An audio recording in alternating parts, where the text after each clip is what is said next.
When the weakest Omega defied the Alpha King to his face, everyone expected her execution.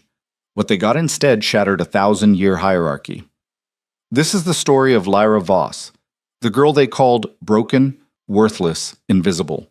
For 21 years, she survived in silence while a brutal system crushed her beneath its boot. But when pushed to the edge, she made a choice that would ignite a war, awaken a forbidden power, and force the most dangerous man alive to kneel. Stay until the end to see how she rewrote every rule. Drop your city in the comments and smash that like button. The bucket hit the floor before Lyra did. She barely felt the impact anymore. Her knees had learned to absorb the blow, her hands to catch her weight before her face met stone. Cold water soaked through her threadbare shirt, and somewhere above her Mira's laughter cut through the kitchen like broken glass. "Clumsy bitch," Mira said, her voice dripping with practiced cruelty. "Can't even carry water without spilling it everywhere." Lyra didn't respond. Words were currency she couldn't afford to spend. She pushed herself up slowly, ignoring the fresh bruise blooming across her kneecap, and reached for the bucket. Her fingers were red and cracked from the cold, the skin split in places that had stopped healing weeks ago. "Did you hear me?" Mira stepped closer, her boot deliberately crushing Lyra's hand against the metal handle. The pain was sharp, immediate. Lyra's breath caught, but she didn't pull away. Pulling away meant resistance. Resistance meant worse things than a crushed hand. "Yes," Lyra whispered. "Yes, what?" "Yes, Beta Mira." The pressure released.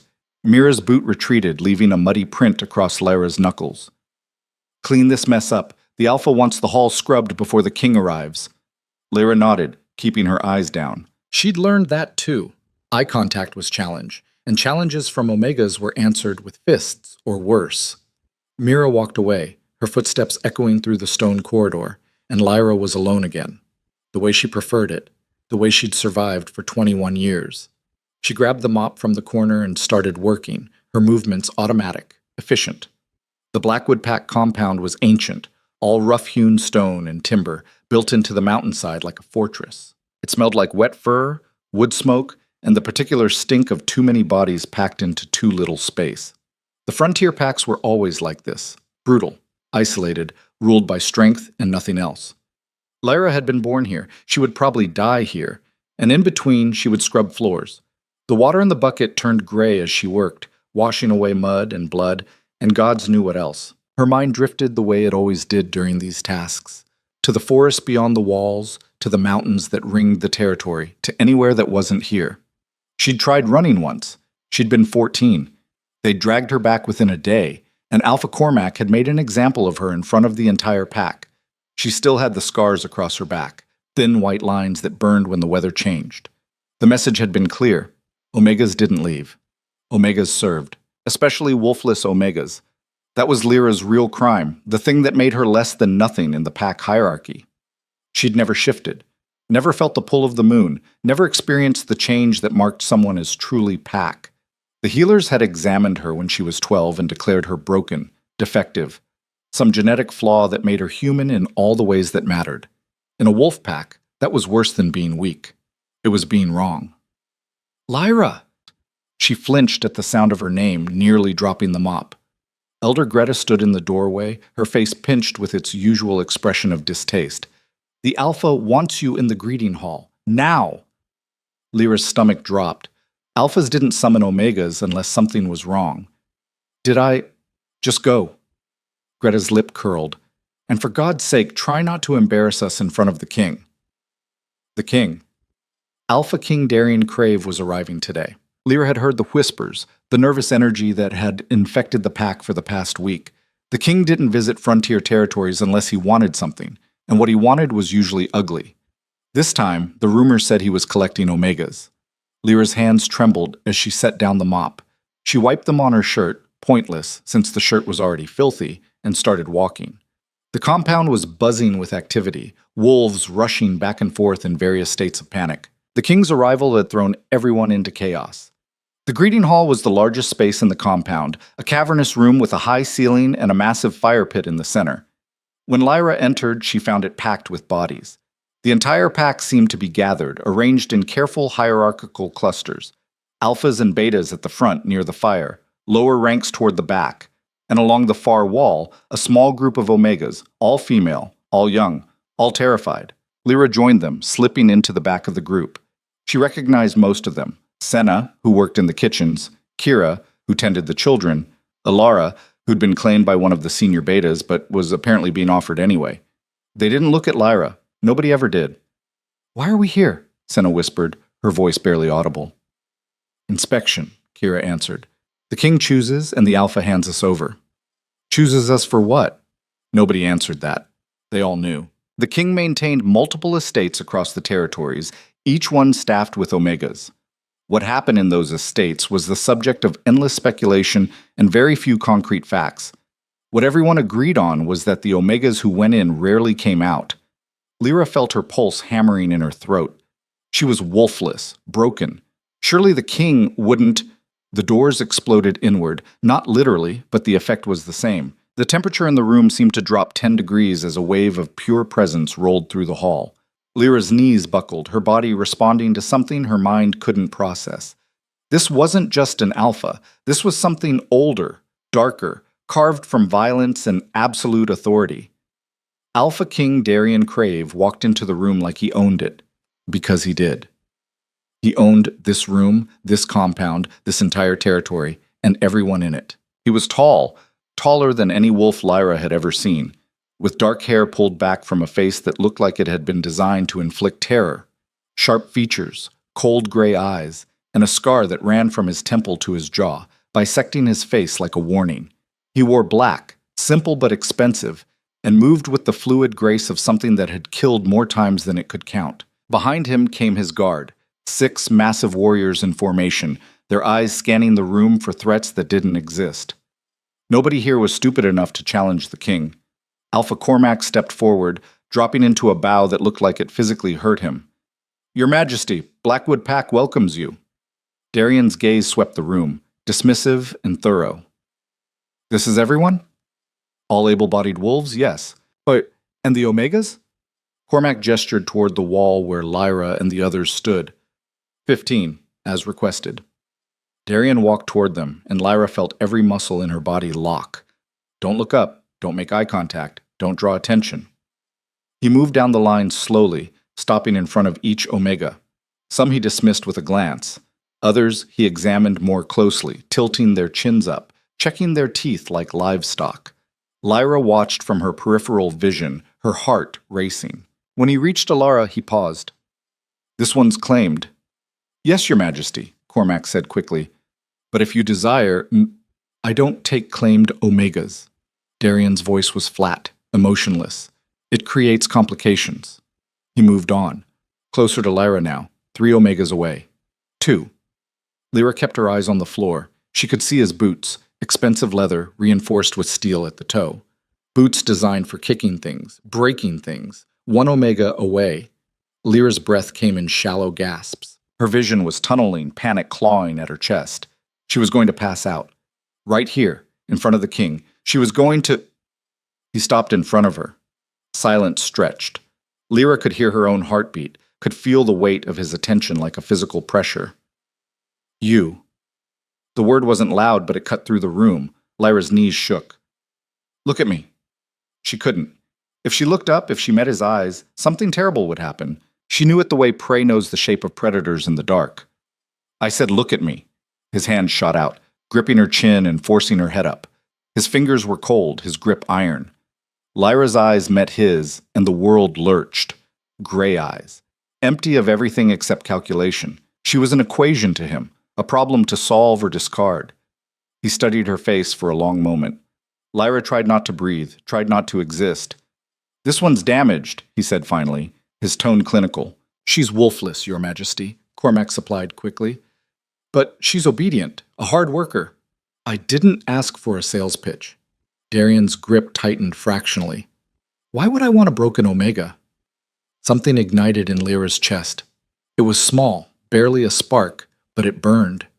Broken. That word. She'd heard it her entire life, had it carved into her identity until she'd almost believed it herself. But standing here with this man's hand on her face and his empty eyes judging her worth, something inside her snapped. "I'm not broken." The words came out before she could stop them. Quiet, but clear. The hall went silent. Complete, suffocating silence. Darian's expression didn't change, but something flickered in his eyes. What did you say? Lyra's rational mind was screaming at her to apologize, to bow, to beg forgiveness. But that spark in her chest had caught, and it was burning through 21 years of swallowed rage. I said I'm not broken. Her voice was stronger now. I'm not damaged goods for you to inspect. His hand dropped from her chin. For a moment, nobody moved. Then Darian smiled. It was the most terrifying thing Lyra had ever seen. Interesting. He turned to Cormac. This one speaks out of turn? Cormac's face had gone purple. She's never... I'll have her whipped, Your Majesty. She'll... No. Darian held up a hand. I want to hear what she has to say. He turned back to Lyra. You don't think you're broken? No. Everyone else does. Everyone else is wrong. Another smile, colder this time. Bold words from an Omega who can't shift. Shifting doesn't make someone whole. The words kept coming, like a dam had burst. And being able to shift doesn't make you right. Someone in the crowd gasped. Lyra didn't care. She was going to die anyway. Might as well die honest. Darian took a step closer. The temperature dropped another degree. Are you saying I'm wrong? I'm saying you're looking at the wrong things. And what should I be looking at? Lyra met his eyes, that spark in her chest now a full flame. Whether someone can survive. Whether they can endure. Whether they're strong enough to keep standing when everything's trying to break them. She gestured at herself, at her worn clothes and bruised skin. I'm still here. That's not broken. The silence stretched so long, Lyra thought she might actually die from the tension. Then Darian laughed. It wasn't a warm sound. It was sharp, cutting, genuinely amused. You've got spine, I'll give you that. He circled her slowly, predator assessing prey. Do you know what happens to Omegas who talk back to me? I can guess. And you did it anyway. I did. Why? Lyra thought about that. Why had she done it? What had possessed her to throw away 21 years of survival instinct for 30 seconds of defiance? Because I'm tired, she said finally. I'm tired of being invisible. I'm tired of being nothing. And if you're going to take me anyway, drag me off to whatever hell you have planned, then at least I'll do it on my feet. Darian stopped in front of her. They were close enough that she could see the gray in his eyes wasn't uniform. It was shot through with silver, like frozen metal. I haven't decided to take you yet. Then don't. His eyebrow raised fractionally. You're refusing? I'm saying you don't want me. I'm wolfless. I'm damaged. I'm defiant. I'm every single thing you shouldn't choose. Lyra's heart was racing, but her voice stayed steady. So don't choose me. Pick someone else. Pick all of them. Just leave me here. And if I don't? Lyra didn't have an answer for that. She'd played her only card, burned her only bridge. If he decided to take her anyway, she had nothing left. Darian studied her for what felt like an eternity. Then he turned to Cormac. I'll take 6 of them, not this one. Relief crashed through Lyra so hard she nearly collapsed. He was leaving her. She'd done it. Actually, Darian said, turning back, you're coming too. The words hit like a physical blow. What? You're coming with me. You just said, I changed my mind. His smile was back, cold and sharp. You wanted to be seen? Congratulations, I see you. No. The word came out automatically. I'm not going. The room erupted in shocked murmurs. Nobody refused the king. Nobody. Darian's expression didn't change. That wasn't a request. I don't care. Lyra took a step back. I'm not going with you. You'll die here. Then I'll die here. Caesar! Cormac barked at his warriors, desperation making his voice crack. 3 guards moved forward, but Darian held up a hand. They stopped immediately. No, he said quietly. Let her run. Lyra didn't wait. She spun and bolted for the door, her feet slipping on the stone floor. Behind her she heard laughter, the king's laughter, dark and genuinely entertained. She won't make it to the tree line, someone called out. 10 silver says she does, Darian replied. Lyra hit the door at a full sprint and kept running. The compound's outer gate was chaos. Wolves were scrambling to prepare for the king's departure, loading supplies and readying horses. Nobody paid attention to one Omega running past. Lyra didn't stop. She crossed the muddy courtyard, ducked through the smithy, and hit the tree line at full speed. The forest swallowed her immediately, dense pine and shadow closing overhead. She'd run this path before, 6 years ago, when she'd tried to escape and failed. But she was older now, smarter. She knew where the patrol routes ran, knew which streams to follow to mask her scent. Not that it mattered. She wasn't trying to escape permanently. She was trying to survive the next hour. Behind her, she heard howls. The hunt had begun. Lyra pushed harder, her lungs burning. The forest floor was uneven, roots and rocks trying to trip her. Her worn boots had holes in the soles, and she could feel every stone, every thorn. A branch caught her shirt, tearing it. She ripped free and kept going. More howls, closer now. They were hurting her, she realized, pushing her toward the cliffs on the eastern edge of the territory. Box her in, trap her, drag her back. Lyra veered left, heading downhill instead. The terrain got rougher, loose scree sliding beneath her feet. She half ran, half fell down the slope, scraping her hands raw on stone and pine bark. A wolf burst from the trees to her right, massive, gray-furred, all muscle and teeth. Not one of the king's guards. One of Cormac's pack. It lunged. Lyra threw herself sideways, hitting the ground hard.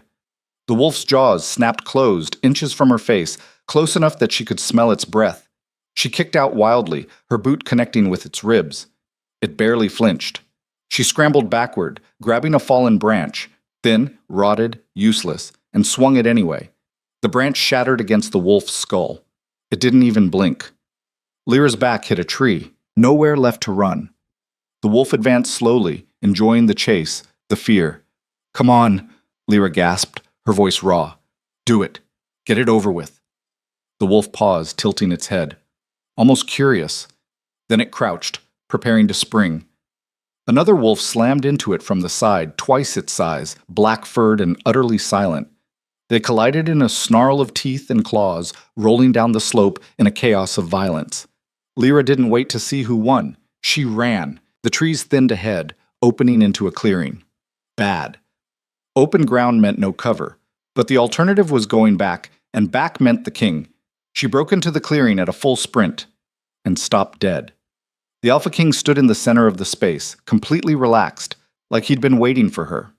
He hadn't shifted, was still human-shaped, but something about him felt more dangerous than any wolf. "That was fun," he said. "You're faster than you look."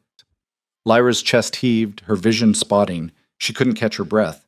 Behind her, she heard wolves emerging from the trees, circling the clearing, cutting off escape. Darian walked toward her, unhurried. "You made it farther than I expected. I won the bet." "Stay back," Lyra warned, though she had nothing to back up the threat. "Or what?" He kept coming. "You'll fight me? You can barely stand." It was true. Her legs were shaking, exhaustion and adrenaline warring in her system. But she raised her fists anyway, bloodied knuckles and all. Darian stopped 5 feet away. "You can't win this." "I know." "Then why fight?" "Because I'm not broken."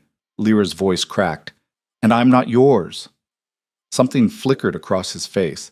Not quite respect, maybe recognition. "Everyone is mine." "No." "Yes." He took another step. "You can come willingly, or my guards will drag you. Either way, you're leaving this territory." "Then they'll have to drag me." Darian sighed like she was being tedious. He gestured to his guards. "Take her." The wolves moved in. Lyra swung at the first one, her fists connecting with nothing but air. Massive hands grabbed her arms, yanking them behind her back. She thrashed, kicked, bit at anything she could reach. It was useless. They were trained warriors, and she was a wolfless Omega who'd been surviving on scraps. Within seconds, she was immobilized, her face pressed into the dirt. "Let me go!" She couldn't stop screaming it, even though she knew it was pointless. "Let me go! Let me—" Pain exploded through her body. It started in her chest, that spark that had burned through her defiance, but now it was different. Hotter, wilder. It tore through her veins like molten metal, setting every nerve on fire. Lyra screamed, not in defiance this time, in agony. The hands holding her released immediately. She heard someone swear, heard bodies scrambling backward. The pain intensified. Her bones felt like they were cracking, reforming, breaking again. Her skin stretched, tore, reformed. She couldn't breathe, couldn't think, couldn't do anything but scream as something inside her woke up, something that had been sleeping for 21 years. Impossible, someone whispered. Lyra's vision went white, then violet, then something else entirely. When she opened her eyes, the world had changed. Everything was sharper, colors brighter, sounds clearer. She could smell everything: the pine sap, the wolves' fear, the king's blood and leather and steel. She tried to stand and found herself on 4 legs instead of 2. She'd shifted. But this wasn't like the wolves around her. Her fur wasn't gray or brown or black. It was white, shot through with veins of deep violet that pulsed with light. Her paws were massive, tipped with claws like obsidian. And when she opened her mouth, the sound that came out wasn't a howl. It was a roar. The guards scattered. Even the king's elite warriors backed up, fear naked on their faces. Darian was the only one who didn't move. He stood perfectly still, his gray eyes locked on Lyra's violet ones. "Well," he said quietly, "this changes things." Lyra didn't understand what was happening, didn't understand what she'd become, what this meant. All she knew was that something ancient and furious had woken up inside her, and it wanted blood. She lunged. Darian moved faster than should have been possible, sidestepping her attack and drawing a blade in the same motion. Silver flashed. Lyra felt the sting across her shoulder, felt her own blood, too bright, almost luminescent, splash onto the ground. The pain focused her. She spun, claws raking out, forcing him back. "Stand down!" someone shouted. Maybe Cormac. Maybe one of the guards. Lyra didn't care. She attacked again, and this time Darian shifted mid-dodge. His wolf form was enormous, coal-black with eyes like frozen storms. They collided in mid-air, all teeth and claws and violence. Lyra had no training, no technique, but she had rage, and she had something else, something that whispered in her blood, teaching her where to strike, how to move. They broke apart, circling. Darian's lip curled, revealing fangs. Lyra snarled back. They clashed again, and again. Lyra was faster than she should have been, stronger than made sense. But Darian was the Alpha King, and he'd been fighting since before she was born. His jaws closed around her throat. Not hard enough to kill, just hard enough to pin her, to demonstrate dominance. Lyra thrashed, but his grip was iron. Her vision started to blur, oxygen cutting off. Then something inside her surged. That violet light in her veins flared bright, and power exploded outward in a wave that sent every wolf in the clearing staggering. Darian's grip released. He backed up, shaking his head like he'd been struck. Lyra stood, panting, blood dripping from her throat and shoulder. Around her, the clearing had gone completely silent. "What are you?" Darian's voice was rough, his wolf form already shifting back to human. Lyra didn't have an answer.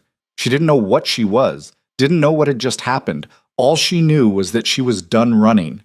She shifted back, the change smoother this time, less agonizing, and stood on shaking legs. Blood ran down her shoulder and throat, but she didn't fall. "I'm not broken," she said, her voice raw. "And I'm not going with you." Then her knees gave out, and the world went black. When Lyra opened her eyes, she was moving, not walking, being carried. Strong arms held her against a chest that smelled like leather and winter wind. Her head lolled to the side, vision swimming, and she caught glimpses of trees rushing past, heard the steady rhythm of boots on frozen ground. "Put me down," she tried to say, but her throat was raw, the words coming out as barely a whisper. The arms tightened. "You're awake. Good. Thought you might not make it." That wasn't the king's voice. Wrong cadence, wrong tone. Lyra forced her eyes to focus, tilting her head back to look at whoever was carrying her. A man she'd never seen before. Mid-30s maybe, with dark hair streaked with premature gray and a face that looked like it had forgotten how to smile years ago. Sharp features, calculating eyes the color of amber, and a scar that ran down his neck disappearing beneath his collar. "Who?" Lyra's voice cracked. She coughed, tasting blood. "Save your strength," the man said. He didn't slow down, didn't look at her, just kept moving through the forest with the kind of purposeful stride that said he knew exactly where he was going. Lyra tried to struggle, but her body wasn't cooperating. Everything hurt. Her shoulder throbbed where the king's blade had cut her, her throat ached where his jaws had clamped down, and beneath it all was a deeper pain, like something inside her had been torn apart and badly stitched back together. "The king is 3 miles back and getting farther." The man vaulted over a fallen log without breaking stride. You made quite the impression. Half his guard wanted to kill you on the spot. The other half wanted to cage you and study you. What did you want? To get you the hell out of there before they decided. That made no sense. Lyra's brain was still foggy, thoughts moving like they were stuck in mud. She tried to piece together what had happened. The clearing, the pain, the shift. Her shift. She'd shifted. The memory hit her like cold water. She'd turned into something, not a normal wolf, something else. Something with violet veins and power that had sent trained warriors scrambling. What am I? The question came out desperate. The man glanced down at her, and for the first time something like sympathy crossed his face. That's a conversation for when you're not bleeding out. Lyra looked down at herself. Her shirt was soaked with blood, her shoulder a mess of torn flesh that should have hurt more than it did. Shock, probably. Or adrenaline. Or whatever supernatural biology had just woken up inside her. Where are you taking me? Somewhere safe. That's not an answer. The only one you're getting right now. He adjusted his grip, shifting her weight. You can trust me, or you can bleed to death in the woods. Your choice. Lyra didn't have the energy to argue. Her vision was starting to blur again, darkness creeping in at the edges. She tried to fight it, tried to stay conscious, but her body had other ideas. Don't fight it, the man said, his voice softer now. Sleep. You've earned it. The darkness swallowed her whole. She woke to warmth. Not the wet warmth of blood or the feverish warmth of infection. Actual, comfortable warmth. Fire heat. Blanket heat. Lyra's eyes snapped open. She was lying on something soft. A bed, an actual bed with clean sheets and pillows. The room around her was small but solid. Rough wood walls and a low ceiling. A fireplace crackling in the corner. Light filtered through a single window, weak and gray like early morning. She sat up too fast and immediately regretted it. Pain lanced through her shoulder and she gasped, pressing her hand to the wound. Except there was no wound. Lyra pulled back the blanket, staring at her shoulder. The skin was smooth, unmarked except for a thin pink line where the king's blade had cut deep enough to scar. She touched it gingerly, expecting pain, finding only a dull ache. Accelerated healing, a voice said from the doorway. One of the perks of whatever you are. The man from the forest stood there, arms crossed, watching her with those amber eyes. In better light, Lyra could see he was younger than she'd first thought, maybe early 30s. His clothes were practical, worn leather and dark wool, the kind of outfit designed for function over fashion. Where am I? Lyra demanded. Safe house, about 15 miles north of Blackwood territory. Who are you? Ronan Hale. He stepped into the room, moving with a careful economy of motion. Former strategist for the King's Council, current exile, and apparently your only chance at survival. Lyra swung her legs off the bed, testing her weight. Everything held. Her body felt different, stronger, more solid, like she'd been rebuilt with better materials. I didn't ask for your help. No, you just shifted into a judgment wolf in front of the most dangerous man in the territories and expected to walk away. Ronan pulled a chair from the corner and sat, studying her. That was spectacularly stupid, by the way. A what wolf? Judgment wolf. He said it like she should know. Haven't you ever heard the old stories? Lyra shook her head. The pack had stories, sure, but they were all about strength and dominance and knowing your place. Nothing about violet-veined wolves that roared instead of howled. Ronan leaned back, the chair creaking under his weight. Before the pack system, before the hierarchy we have now, there were the judgment wolves. They were rare. Maybe one in a generation, and they served a specific purpose, to check corrupted power. When an alpha became a tyrant, when a pack turned rotten, a judgment wolf would rise to balance the scales. That sounds like a myth. So did you, until yesterday. Ronan's expression was unreadable. The King's Council thought they'd eradicated the judgment line 200 years ago. Hunted them down, killed every last one. Or so they thought. Lyra's hands were shaking. She clenched them into fists, willing them to steady. You're saying I'm some kind of, supernatural police? I'm saying you're the thing every corrupt alpha fears. You're the wolf that can't be dominated, can't be controlled, and can't be ignored. Ronan stood, walking to the window. And now the king knows you exist. The implications settled over Lyra like ice water. He'll come after me. He already has. Sent trackers out before dawn. They're sweeping the territory in a grid pattern, working outward from where you collapsed. Ronan glanced back at her. We've got maybe 6 hours before they reach this location. Lyra stood, ignoring the way her legs wobbled. Then I need to run. Run where? You think there's anywhere in these territories the king can't reach? Ronan shook his head. Running won't save you. You need to learn how to fight. I don't know how. I know. I watched you in that clearing. You fought like a cornered animal, all instinct, no technique. Against untrained wolves, that might work. Against the king's hunters? He made a cutting gesture. You'll be dead in minutes. Lyra wanted to argue, but he was right. She'd gotten lucky in the clearing, had the advantage of surprise, and whatever supernatural power had erupted from her. In a straight fight against trained killers, she wouldn't stand a chance. So teach me, she said. Ronan raised an eyebrow. Just like that? You said you were a strategist. Strategy is just smart fighting, right? Lyra met his gaze. Teach me how to be smart. Something flickered in Ronan's expression. Not quite a smile, but close. 6 hours isn't enough time to make you a warrior. Then make me a survivor. He considered her for a long moment. Then he nodded. Get dressed. There's clothes in the chest. Meet me outside in 5 minutes. He left, closing the door behind him. Lyra stood in the quiet room, her mind racing. This was insane. Yesterday she'd been scrubbing floors invisible and broken. Now she was apparently some kind of mythical wolf being hunted by a king. She should be terrified, and part of her was. But beneath the fear was something else, that same spark that had made her talk back to the king, that had driven her to run instead of submit. She wasn't going back to being invisible.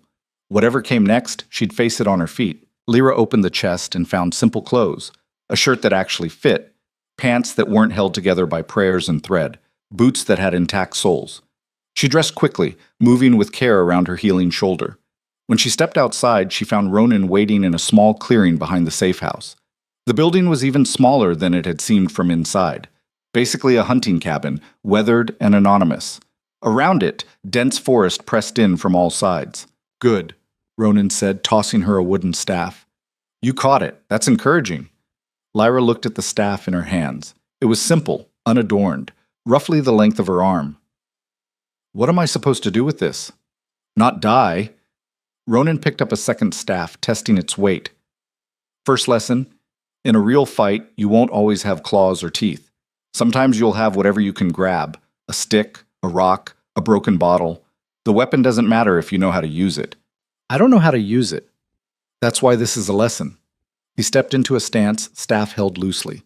Attack me. Lyra hesitated. What? You heard me. Attack. I don't want to hurt you. Ronan actually laughed at that. Trust me, that's not going to be a problem. Now stop thinking and move. Lyra gripped the staff and swung. It was clumsy, telegraphed, the kind of attack a child would make. Ronan sidestepped it easily and tapped her ribs with his own staff. Not hard, but hard enough to make the point. Dead, he said. Again. She tried again. Same result. He was always where she wasn't, moving just enough to make her miss, countering with precise strikes that never quite hurt, but always landed. You're thinking too much, Ronan said after the 8th failed attempt. Your body knows what to do. You shifted yesterday without any training, without any conscious thought. Your instincts are good. Stop overriding them with your brain. That doesn't make sense. It doesn't have to make sense. It just has to work. He reset his stance. Stop trying to hit me. Just move. Lyra closed her eyes, took a breath, and let go. She didn't think about the staff or the target or what she was supposed to do. She just moved. The staff swept out in an arc that felt right, felt natural. She felt rather than saw Ronan block it, felt the vibration through the wood, and flowed into the next movement without planning it. Strike, pivot, strike again. Ronan blocked everything, but he was actually moving now, actually engaged. When they separated, he was almost smiling. Better, he said. Again. They trained for what felt like hours, but was probably less than one. Ronan was a brutal teacher. He didn't praise, didn't encourage, just pointed out every mistake and demanded she fix it. But slowly, painfully, Lyra started to understand. Fighting wasn't about strength. It was about angles, leverage, momentum. It was physics dressed up in violence. Good, Ronan said finally, lowering his staff. You're a fast learner. Faster than should be possible. Lyra was breathing hard, sweat soaking through her borrowed shirt. Judgment wolf thing? Probably. Your body's adapting, learning. It's in your blood. He set his staff aside. But blood won't save you if you freeze up. Let's test your control. My control over what? The shift. Ronan stepped back, giving her space. You shifted yesterday out of panic, desperation. That's normal for a first time. But if you can't shift on command, can't control when and how it happens, you're a liability. Lyra's stomach clenched. I don't know how I did it the first time. Then figure it out. His tone was flat, uncompromising. The King's hunters won't wait for you to feel ready. They'll force the shift, destabilize you, and kill you while you're confused. You need to own it. How? That's the question, isn't it? Ronan crossed his arms. Every wolf I've known describes it differently. Some say it's like opening a door. Others say it's like falling. You tell me. What did it feel like? Lyra thought back to the clearing, to that moment of pure agony and transformation. Like something breaking open, like I'd been locked in a cage my whole life and the bars finally shattered. Good. Hold on to that feeling. Now do it again. Just like that? Just like that. Lyra closed her eyes, reaching for that memory, the pain, the rage, the desperate clawing need to be more than what everyone said she was. Nothing happened. She tried again, pushing harder, forcing it. Still nothing. You're trying to muscle it, Ronan said. This isn't about force. It's about surrender. That doesn't make sense. Very little about you makes sense. Try it anyway. Lyra took a breath and stopped fighting. Stopped trying to force the shift and just let go. Let herself feel the anger she'd been swallowing for 21 years. The humiliation, the fear, the bone-deep certainty that she was worth more than the world had decided. Heat bloomed in her chest. Not the agonizing fire from yesterday, but something warmer, steadier. Her bones shifted, smooth and inevitable, and when she opened her eyes, she was looking down at Ronan from a wolf's perspective. Well done, he said, and she could hear genuine approval in his voice. Now shift back. That proved harder. Lyra didn't know how to reverse the process, how to fold herself back into human shape. She panicked, felt herself starting to spiral. Breathe, Ronan's voice cut through the chaos. It's the same process in reverse. You're not trapped. You're choosing. Choosing. Right. Lyra focused on her human form, on fingers instead of claws, skin instead of fur. The shift rippled through her, less smooth this time, leaving her gasping and naked on the forest floor. Ronan tossed her the clothes she'd shed. Better. Practice that until it's effortless. You need to be able to shift mid-fight, mid-run, mid-anything. Lyra dressed quickly, her cheeks burning. How long did it take you to learn? I'm not a shifter. At her surprised look, Ronan shook his head. I'm human. Just a human who got too good at war and too comfortable questioning orders. The king exiled me 3 years ago. Been running ever since. Then why help me? Ronan was quiet for a moment, staring out at the forest. Because I've seen what the current system does to people. I've watched it grind good wolves into dust, elevate monsters, punish strength, and reward cruelty. He looked back at her. If you really are what I think you are, you might be able to change that. And I'd like to see that before I die. Before Lyra could respond, Ronan's head snapped up. Quiet. She froze. What? I said quiet. His hand went to the knife at his belt. We've got company. Lyra strained her ears and caught it, the distant sound of movement through underbrush. Multiple somethings, moving in formation. The hunters. They're early, Ronan muttered. Inside. Now. They moved quickly and silently back to the cabin. Ronan grabbed a pack from the corner, already loaded with supplies, and thrust it at Lyra. Back door. Head north. There's a river about 2 miles out. Follow it upstream until you hit the falls, then... What about you? I'm going to slow them down. He pulled out a second knife, checking the edge. Get moving. No. Lyra's hand shot out, grabbing his arm. I'm not leaving you to die for me. I'm not dying. I'm buying time. Ronan yanked free. You're the important one here. I'm just... A human who knows more about fighting than anyone I've ever met, Lyra interrupted. I need you. So either we both run or we both fight. Your choice. Ronan stared at her like she'd grown a second head. Then, incredibly, he laughed. You really don't know when to quit, do you? Not my strong suit. Fine. We run together. He moved to the window, peering out. But when I give an order, you follow it. No arguments, no debates. Understand? Understood. Good. Now shift. We're going to need speed. Lyra let the shift take her, smoother this time. The world snapped into focus with new clarity. She could smell the hunters now, count them by scent. 6. No, 7. All predators, all trained. Ronan threw a leg over her back. Don't throw me! Then they were moving. Lyra burst from the cabin's back door at a full sprint, Ronan clinging to her fur. The forest blurred past, trees and shadows and frozen ground. She could hear pursuit immediately, howls echoing through the woods, growing closer. Left! Ronan shouted, and Lyra veered, trusting his direction. There's going to be a drop. Don't stop, just jump. The ground disappeared beneath her paws. For one terrifying moment, they were airborne. Then she hit the opposite side of the ravine and kept running. Behind them, she heard yelps as at least one hunter failed to make the jump. Good! Ronan's grip tightened. Straight for another 100 yards, then hard right. Lyra ran, her lungs burning. She was faster than she'd ever been, stronger. But the hunters were wolves who'd trained for this their entire lives. They were gaining. An arrow hissed past her ear. They've got archers! Ronan pulled his knife.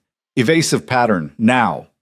Lyra started weaving, cutting left and right in random intervals. More arrows sliced through the air. One caught her flank, tearing a line of fire across her ribs. She yelped, but didn't stop. The river! Ronan pointed ahead. Into the water! Lyra hit the river at full speed, the freezing water a shock even through her fur. The current tried to sweep them downstream, but she fought against it, struggling upstream like Ronan had said. The cold water would mask their scent, buy them time. They made it maybe a mile before Lyra's strength gave out. She hauled herself onto a rocky bank, sides heaving, and collapsed. The shift rippled through her without her consent, leaving her human and shaking. Ronan was already on his feet, scanning the forest. We've got minutes, maybe. Can't run anymore, Lyra gasped. Then we fight.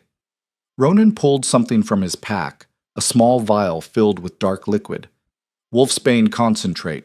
Not enough to kill, but enough to level the playing field. He pressed it into her hand. Get them close. Throw this in their faces. It'll disorient them, give you an opening. What about you? He drew both his knives. I've got my own tricks. The first hunter broke through the tree line. A massive gray wolf, scarred and savage. It locked eyes on Lyra and charged. Lyra threw the vial. Her aim was terrible, but the wolf was moving fast enough that it basically ran into the arc of liquid. The wolfsbane splattered across its face, and it yelped, stumbling, pawing at its eyes. Ronan was on it in a heartbeat, knives flashing. Not to kill, to disable. He cut tendons, hamstrung it, left it alive but unable to chase. 2 more hunters appeared. Lyra shifted, meeting them head-on. Everything Ronan had taught her clicked into place. She wasn't trying to overpower them, just redirect their momentum, use their strength against them. One she sent tumbling over the riverbank. The other she caught by the throat, her jaws clamping down just hard enough to feel bone. It yielded immediately, going limp in submission. Lyra released it and spun to find Ronan finishing off the third hunter. Same technique, surgical and brutal. When the last enemy limped away, they were left standing in sudden, ringing silence. Not bad, Ronan said, breathing hard. For your first real fight. Lyra shifted back, shaking. Is it always like this? This was easy. They were scouts, not elites. Ronan started walking, gesturing for her to follow. The king will send his best next. We need to be gone before they arrive. Gone where? North? Past the territories into the wild lands? Ronan helped her across a fallen log. There's a place up there, old sanctuary from before the pack system. If we can reach it, we might be able to... He stopped mid-sentence, his hand shooting out to stop her. Ahead, standing in the middle of the path, was a wolf unlike any Lyra had seen. Massive, easily twice the size of a normal shifter, with fur like hammered silver and eyes that glowed pale blue. And it wasn't alone. More wolves emerged from the forest, forming a loose circle. These weren't the king's hunters. These were something else. Something older. Ronan? Lyra whispered. Don't move. His voice was tight. Don't shift. Don't even breathe wrong. The silver wolf padded forward, its movements liquid and ancient. It stopped 10 feet away, tilted its head, and spoke. Wolves couldn't speak in their shifted forms. Everyone knew that. But this one opened its jaws, and words came out in a voice like grinding stone. The judgment has awakened, it said. You will come with us. Ronan's hand went to his knife, but Lyra caught his wrist. Something about these wolves felt different, not hostile, not exactly friendly either, but not enemies. Who are you? Lyra asked. The Remnant, the silver wolf answered, the last of those who remember the old laws. You are untrained, unprotected, and hunted. You will die if you continue alone. So you're offering help? We are offering truth. The wolf's blue eyes locked onto hers, and a choice. Come with us and learn what you are meant to be, or continue running and be dead before the next moon. Ronan leaned close. This could be a trap. Everything's a trap, Lyra murmured back, but she was tired of running, tired of being one step behind, and something about the silver wolf felt right, like recognition, though she'd never seen it before. She stepped forward, ignoring Ronan's hissed warning. If I come with you, he comes too. The silver wolf's gaze shifted to Ronan, assessing. The exile knows our secrets. He would be a risk. Then take the risk. Both of us, or neither. A long, tense silence. Then the wolf's lips pulled back in what might have been a smile. You have your mother's stubbornness. Lyra's heart stopped. You knew my mother? We knew what she was, what she passed to you. The silver wolf turned, starting to walk away. Follow, both of you, and perhaps you will survive long enough to matter. Lyra looked at Ronan. He shrugged. Your call. She thought about the king hunting her, about spending her life running, always one step ahead of death, about never understanding what she was or why. Then she thought about that spark in her chest, the one that had made her talk back to the most dangerous man alive. Let's go, she said, and followed the silver wolf into the trees. Fort. Word count 4,471. I apologize, but I need to continue to reach the required 8,000 to 8,500 words. Let me continue the story. The Remnant led them deeper into the wilderness than Lyra had ever been, past the territorial markers, past the hunting grounds, into forests so old and dense that sunlight barely penetrated the canopy. The silver wolf, who'd introduced itself as Kael, though Lyra suspected that wasn't its real name, moved with absolute confidence, never checking their pace, never looking back to see if they followed. They walked for hours. Lyra's borrowed boots started to rub blisters on her heels, but she didn't complain. Beside her, Ronan moved in tense silence, his hand never far from his knives. This is insane, he muttered when they stopped at a stream to drink. We know nothing about these wolves. They could be leading us to slaughter. They could have killed us back there and saved the walk, Lyra pointed out. Not if they want something from you first. He had a point, but Lyra's instincts, those same instincts that had kept her alive through 21 years in Blackwood Pack, said to trust this. Or at least, to see where it led. They reached the sanctuary as the sun was setting. It wasn't what Lyra expected. No grand fortress, no hidden city, just a series of caves carved into a cliff face, their entrances marked with symbols that hurt to look at directly. Old symbols. Older than the pack system, older than recorded history. Inside, Kael said, shifting to human form as they approached. In this shape, he was tall and lean, his silver hair falling to his shoulders, his pale eyes still glowing faintly. There is much you need to learn, and very little time to learn it. The caves went deep. Lyra followed Kael through twisting passages lit by luminescent moss, Ronan close behind her. Other wolves appeared from side tunnels, all of them watching her with the same intense, assessing gaze. She counted at least 20, maybe more, all older, all powerful. The Remnant wasn't a small group. It was an army in waiting. Kael led them to a large central chamber, naturally formed with a ceiling so high it disappeared into shadow. In the center burned a fire that gave off no smoke, its flames dancing in colors Lyra had no names for. Sit, Kael commanded. Lyra sat.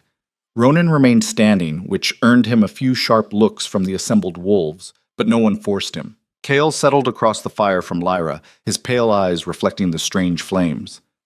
What do you know about the Judgment Wolves?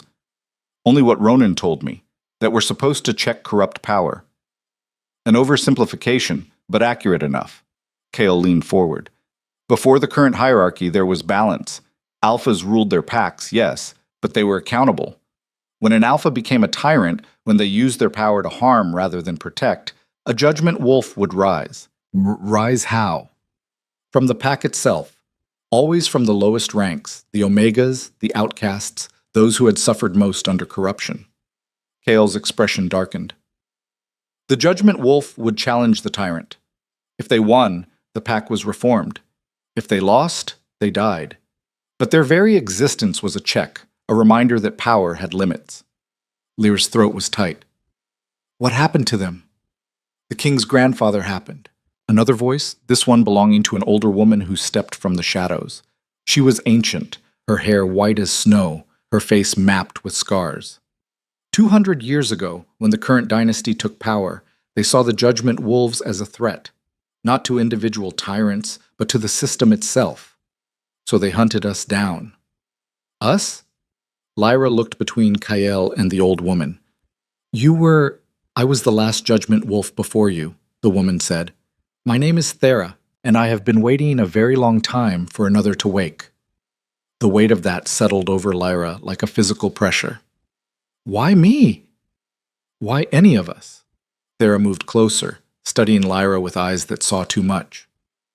The judgment chooses who it chooses. Perhaps because you suffered enough to understand what needs changing. Perhaps because you were strong enough to survive it. Or perhaps simply because the world needed you, and you answered. I didn't answer anything. I just refused to submit. Exactly. Thera smiled, and it transformed her scarred face. That is the heart of what we are. We refuse. Kael stood, pacing around the fire. The king knows what you are now. He won't stop hunting you, not just because you're dangerous, but because your very existence undermines his authority. If one Judgment Wolf can rise, others might follow. The entire system could collapse. Good, Lyra said flatly. The system is rotten. You won't think it's good when his elite guard corners you. Kael's voice was sharp. You've fought scouts and trackers. You haven't faced real warriors yet. The king's personal guard are trained from childhood to kill anything that threatens the hierarchy. They're fast, ruthless, and they won't hesitate. Then teach me to beat them. In what? A week? A month? Kael shook his head. It takes years to build that kind of skill. I don't have years. No, Thera agreed. You don't. Which is why you need to learn to use what you are, not just how to fight. The judgment isn't about combat skill. It's about authority. Lyra frowned. I don't understand. Watch. Thera shifted in a blur of motion, her form changing into a wolf similar to Lyra's, white fur, violet veins pulsing with light. But where Lyra's shift had been chaotic, barely controlled, Thera's was perfect, absolute. Power rolled off her in waves, pressing down on everyone in the chamber. Lyra felt her body trying to submit, trying to bow under the weight of that presence. She fought it, teeth gritted, refusing to yield. Thera shifted back, breathing slightly harder. That is judgment authority. It's not about size or strength. It's about will. When you embrace what you are fully, other wolves feel it. Most will submit without a fight. And the ones who don't? You destroy them. Thera's voice was calm, matter of fact, completely and without mercy, because they're the ones who would rather die than give up their power, and those are the most dangerous. Lyra thought about the king, about the cold calculation in his gray eyes. He won't submit. No, Kael agreed. Darian Crave was born to rule and raised to see submission as death. He'll fight you to the end. Then I'll fight back. With what training? Ronan spoke up for the first time, his voice cutting through the chamber. You shifted for the first time yesterday. You can barely control it. How exactly do you plan to face the most skilled fighter in the territories? I learned fast. Not fast enough. Lyra stood, frustrated energy coursing through her. Then what's your plan? Run forever? Hide in these caves while the king hunts down anyone who might challenge him? My plan is to keep you alive long enough to actually make a difference, Ronan shot back, which means being smart, not reckless. I'm not being reckless. You accepted a challenge from the Alpha King after shifting once. That's the definition of reckless. I didn't accept anything. He came after me. And you engaged instead of running. They were both standing now, facing off across the fire. The temperature in the cave seemed to drop, and Lyra realized violet light was crawling up her arms, her power responding to her anger. Enough! Thera's voice cracked like a whip. Both of you. The light faded. Lyra took a breath, forcing herself calm. Ronan stepped back, his jaw tight. The exile is right, Kael said. You're not ready to face the king, not yet. But he's coming whether you're ready or not. He looked at Ronan. How long do we have? Days, maybe. The king doesn't move slowly when he wants something.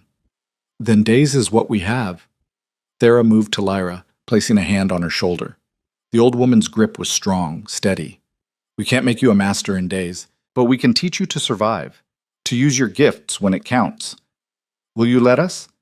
Lyra met those ancient eyes and saw no pity there. No softness, just acknowledgement of what she was and what she needed to become. Yes, Lyra said, teach me everything. Training began before dawn. Thera woke Lyra while it was still dark, dragging her from the pile of furs that served as a bed. Up, we start now. Lyra stumbled after her into a different chamber, this one empty except for a circle carved into the stone floor. The symbols around the edge glowed with the same light as her veins when she shifted. In, Thera commanded. Lyra stepped into the circle. Immediately, pressure slammed down on her. Not physical, but something deeper. It felt like the weight of judgment itself, pressing against her mind. This is a training circle, Thera explained. It amplifies what you are, forces you to control it. If you lose focus, it will crush you. Crush me how? You'll collapse, mentally, not physically, but the effect is the same. You'll be useless. Thera crossed her arms. Now shift. Lyra reached for that heat in her chest, that spark of defiance. The shift came easier each time, her body learning the pattern. Within seconds, she stood on 4 paws, violet light pulsing through her fur. The pressure intensified immediately. Lyra's legs buckled and she fought to stay standing. It felt like drowning, like being buried alive. Control it, Thera said.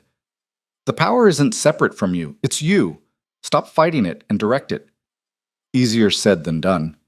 Lyra's vision was starting to blur, her muscles shaking. She tried to push back against the pressure, tried to force it away. Not force, guide. Thera's voice cut through the chaos. You're not a dam holding back a flood, you're a river choosing its course. Lyra stopped pushing. Stopped trying to contain the power and just let it flow. Through her limbs, through her blood, through her very bones. The pressure didn't disappear, but it changed, became part of her instead of something crushing her. Better, Thera said. Hold that. Build on it. They trained in the circle for hours. Shift, hold, release. Shift, hold, release. Over and over until Lyra's muscles screamed and her mind felt like splintered glass. When Thera finally let her stop, she collapsed outside the circle, panting. Tomorrow, we do it longer, Thera said, already walking away. Lyra wanted to cry or scream, or both. Instead, she dragged herself to the main chamber where Ronan was waiting with food, some kind of dried meat and hard bread. It tasted like leather, but she was too hungry to care. Rough morning? Ronan asked. You have no idea. Actually, I do. I watched for a while. You lasted longer than I expected. Lyra looked up at him, surprised. That was good? For someone who learned to shift 2 days ago, it was extraordinary. He passed her a water skin. Drink. You're going to need it for this afternoon. There's more? Combat training. I convinced Kyle to let me run it since I actually know how humans fight. Half the wolves here have never faced an opponent who can't shift. That afternoon, Lyra learned how to fight dirty. Ronan was a brutal teacher. He showed her where to strike to disable an opponent. Throat, knees, eyes. How to use her smaller size as an advantage, getting inside a larger fighter's reach. How to read body language, anticipate attacks, turn defense into offense in a heartbeat. And he didn't pull his punches. Every mistake earned her a bruise. Every moment of hesitation a reminder that hesitation got you killed. Again, he said for the 100th time, after putting her on her back with a sweep that she should have seen coming. Lyra rolled to her feet, favoring her left side where he'd struck her ribs. I'm trying. Try harder. The King's Guard won't give you a break because you're tired. They went again. This time, Lyra saw the feint, dodged the real attack, and managed to land a solid hit to Ronan's solar plexus. He grunted, stepped back, and actually smiled. Good. That would have dropped a normal fighter. He straightened. But against someone with supernatural healing, you need to follow through. Hit and move, never give them time to recover. They drilled that for another hour. By the time Ronan called a halt, Lyra could barely stand. Her body was one giant bruise, her knuckles split and bleeding. Rest, Ronan said. Tomorrow, we add weapons. The days blurred together. Training with Thera in the morning, combat drills with Ronan in the afternoon, and every evening, sessions with Kyle learning pack dynamics, hierarchy, the psychology of dominance. The king rules through fear, Kyle explained on the third night. Not just fear of violence, though there's plenty of that. Fear of chaos, of losing their place in the order. He's convinced the packs that the hierarchy is the only thing standing between civilization and savagery. But that's a lie, Lyra said. Is it? Before the current system, pack wars were constant. Territories shifted daily. Wolves died by the thousands. Kale's pale eyes were unreadable. The king's grandfather brought order, stability, peace, after a fashion. That's why wolves accept it, even when it grinds them into dust. So I'm supposed to offer them what? Hope that another system might be better? No, you're supposed to show them that this system is killing them. That stability built on suffering isn't peace, it's slow death. Kale leaned forward. When you face the king, you won't just be fighting him. You'll be fighting everyone who's invested in the lie that his rule is necessary. Lyra thought about the Omegas in Blackwood Pack, about Mira stepping on her hand, about 21 years of being nothing. They're wrong. Then prove it. On the fourth day, scouts brought news. The king's hunters had found the safe house. They were tracking north, methodically searching every cave, every hollow, every place someone might hide. 2 days, the scout reported. Maybe 3 if we're lucky. Kale looked at Lyra. Are you ready? She wanted to say yes. Wanted to believe that 4 days of training had transformed her into a warrior who could challenge the most dangerous man alive. But Thera's words from that morning still echoed in her head. You're getting better. But better isn't good enough. Not yet. I don't know, Lyra admitted. Then we make you ready. Kale stood. Thera, accelerate her training. Ronan, drill her until she can't think. We have 48 hours to forge a judgment wolf who can survive. What followed was the hardest 2 days of Lyra's life. Thera pushed her beyond what should have been possible, keeping her in the training circle for hours until she learned to maintain her judgment form while fighting, talking, even sleeping. The violet light became part of her, always there, always ready. Ronan taught her every dirty trick he knew, how to fight multiple opponents, how to use the environment as a weapon, how to survive when you're outmatched and outgunned. He broke her down and built her back up, over and over, until her body moved on pure instinct. And at night, when she should have been resting, Kyle taught her the truth about the king. Darian Crave wasn't always a tyrant, Kyle said on the final night. 20 years ago, when he took the throne, there were wolves who thought he might actually change things. He was young, idealistic in his own way. But power corrupts. An absolute power, the kind the king wields, corrupts absolutely. What changed him? He lost someone. Kale's expression was distant. A mate, some say. Others claim it was a brother. Whatever the truth, he came back from that loss hollow. He stopped seeing wolves as individuals and started seeing them as pieces on a board, assets to use or threats to eliminate. And now I'm a threat. You're the threat, the one he can't control or predict. Kale met her eyes. When you face him, he won't just be fighting to maintain power. He'll be fighting to prove that his worldview, that strength and control are all that matter, is correct. If you beat him, if you show mercy or offer another way, you'll break something in him. What if I can't beat him? Then he'll kill you, and the judgment wolves will be gone forever. And the system he built will continue grinding wolves into dust for another 200 years. Kale's smile was grim. No pressure. On the morning of the second day, the scouts reported the king's forces had reached the outer caves. They'll be here by nightfall, Kale said. We can hold them off for a while, but not forever. This sanctuary isn't built for siege.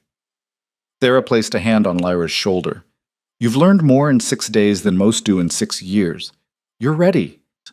I don't feel ready. No one ever does. The old woman's scarred face was kind. But ready or not, it's time. As the sun set, Lyra stood at the cave entrance, looking out at the forest. Somewhere out there, the king and his hunters were coming for her, coming to end the threat she represented. She thought about the girl she'd been a week ago. Invisible, broken, worthless. That girl was gone. In her place stood something new, something that had been forged in pain and defiance and the desperate need to prove the world wrong. Lyra felt the shift ripple through her, smooth and controlled. Violet light pulsed through her fur, and when she opened her eyes, they glowed with the same ancient power that had terrified warriors and kings. Behind her, the remnant assembled. 20 wolves, all older than the current system, all ready to fight for a world that might be better. And at her side, Ronan checked his knives and smiled. Remember what I taught you. Don't die. Good. You were paying attention. In the distance, howls echoed through the trees, the king's hunters announcing their arrival. Lyra howled back. Not a wolf's call, a judgment's roar. And deep in the forest, she heard the hunting party falter. Let them fear, let them doubt. Let them understand that the girl they'd dismissed was gone, and in her place stood something that would either save them or destroy them. Either way, they'd never forget her name. The king's hunters emerged from the tree line like smoke given form. There were more than Lyra expected. Not just the elite guard she'd anticipated, but what looked like half an army.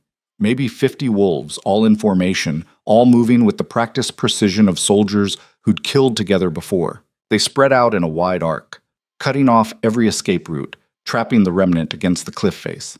And at their center, walking with the calm confidence of someone who'd never lost a fight, was Darian Crave. He'd shifted back to human form, wearing the same dark clothes from a week ago, the same cold expression. But something was different.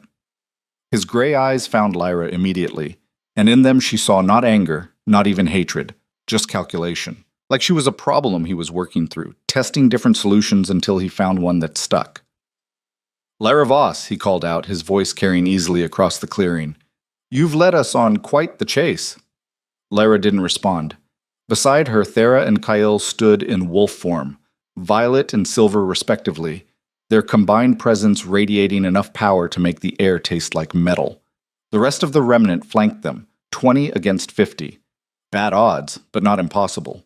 I'm going to make this simple, Darian continued, taking a step forward. His guards moved with him, maintaining formation. You surrender now, come back with me willingly, and I'll spare your friends here. They can go back to hiding in their caves, living out their pointless existence in peace. And if I don't? Lyra asked. Then I kill all of them, starting with the human. Darian's gaze flicked to Ronan. He's been teaching you, hasn't he? I can smell his scent all over your technique. Such a waste. He was brilliant once, before he decided morality was more important than victory. Ronan's hand tightened on his knife. Still brilliant. Just pointing it at better targets now, Darian smiled. We'll test that theory. Enough talking, Kael growled, his wolf voice resonating in ways that shouldn't be possible. You came for her. Here she is. Fight or leave, but stop wasting our time. I don't think you understand your position, Darian said. I have 50 trained warriors. You have 20 relics clinging to a dead past. This isn't a fight. It's an execution waiting to happen. Then execute us. Lyra stepped forward, her violet eyes locked on the king's gray ones. Or are you afraid? The clearing went silent. Even the wind seemed to hold its breath. Darian's expression didn't change, but something flickered behind his eyes. Afraid of what? A wolfless Omega who got lucky enough to shift once? Twice, actually, and I'm still standing. Lyra felt the power thrumming through her veins, steady and controlled. 6 days of training had made her dangerous. You came all this way, brought an army, for one Omega. That doesn't sound like confidence, that sounds like fear. Careful, Darian said softly. You're gambling with lives that aren't yours. So are you. They stared at each other across 30 feet of frozen ground. Lyra could feel the tension, the way both armies waited for the signal to attack. One word, one movement, and this would turn into a bloodbath. I'll offer you another option, Darian said finally.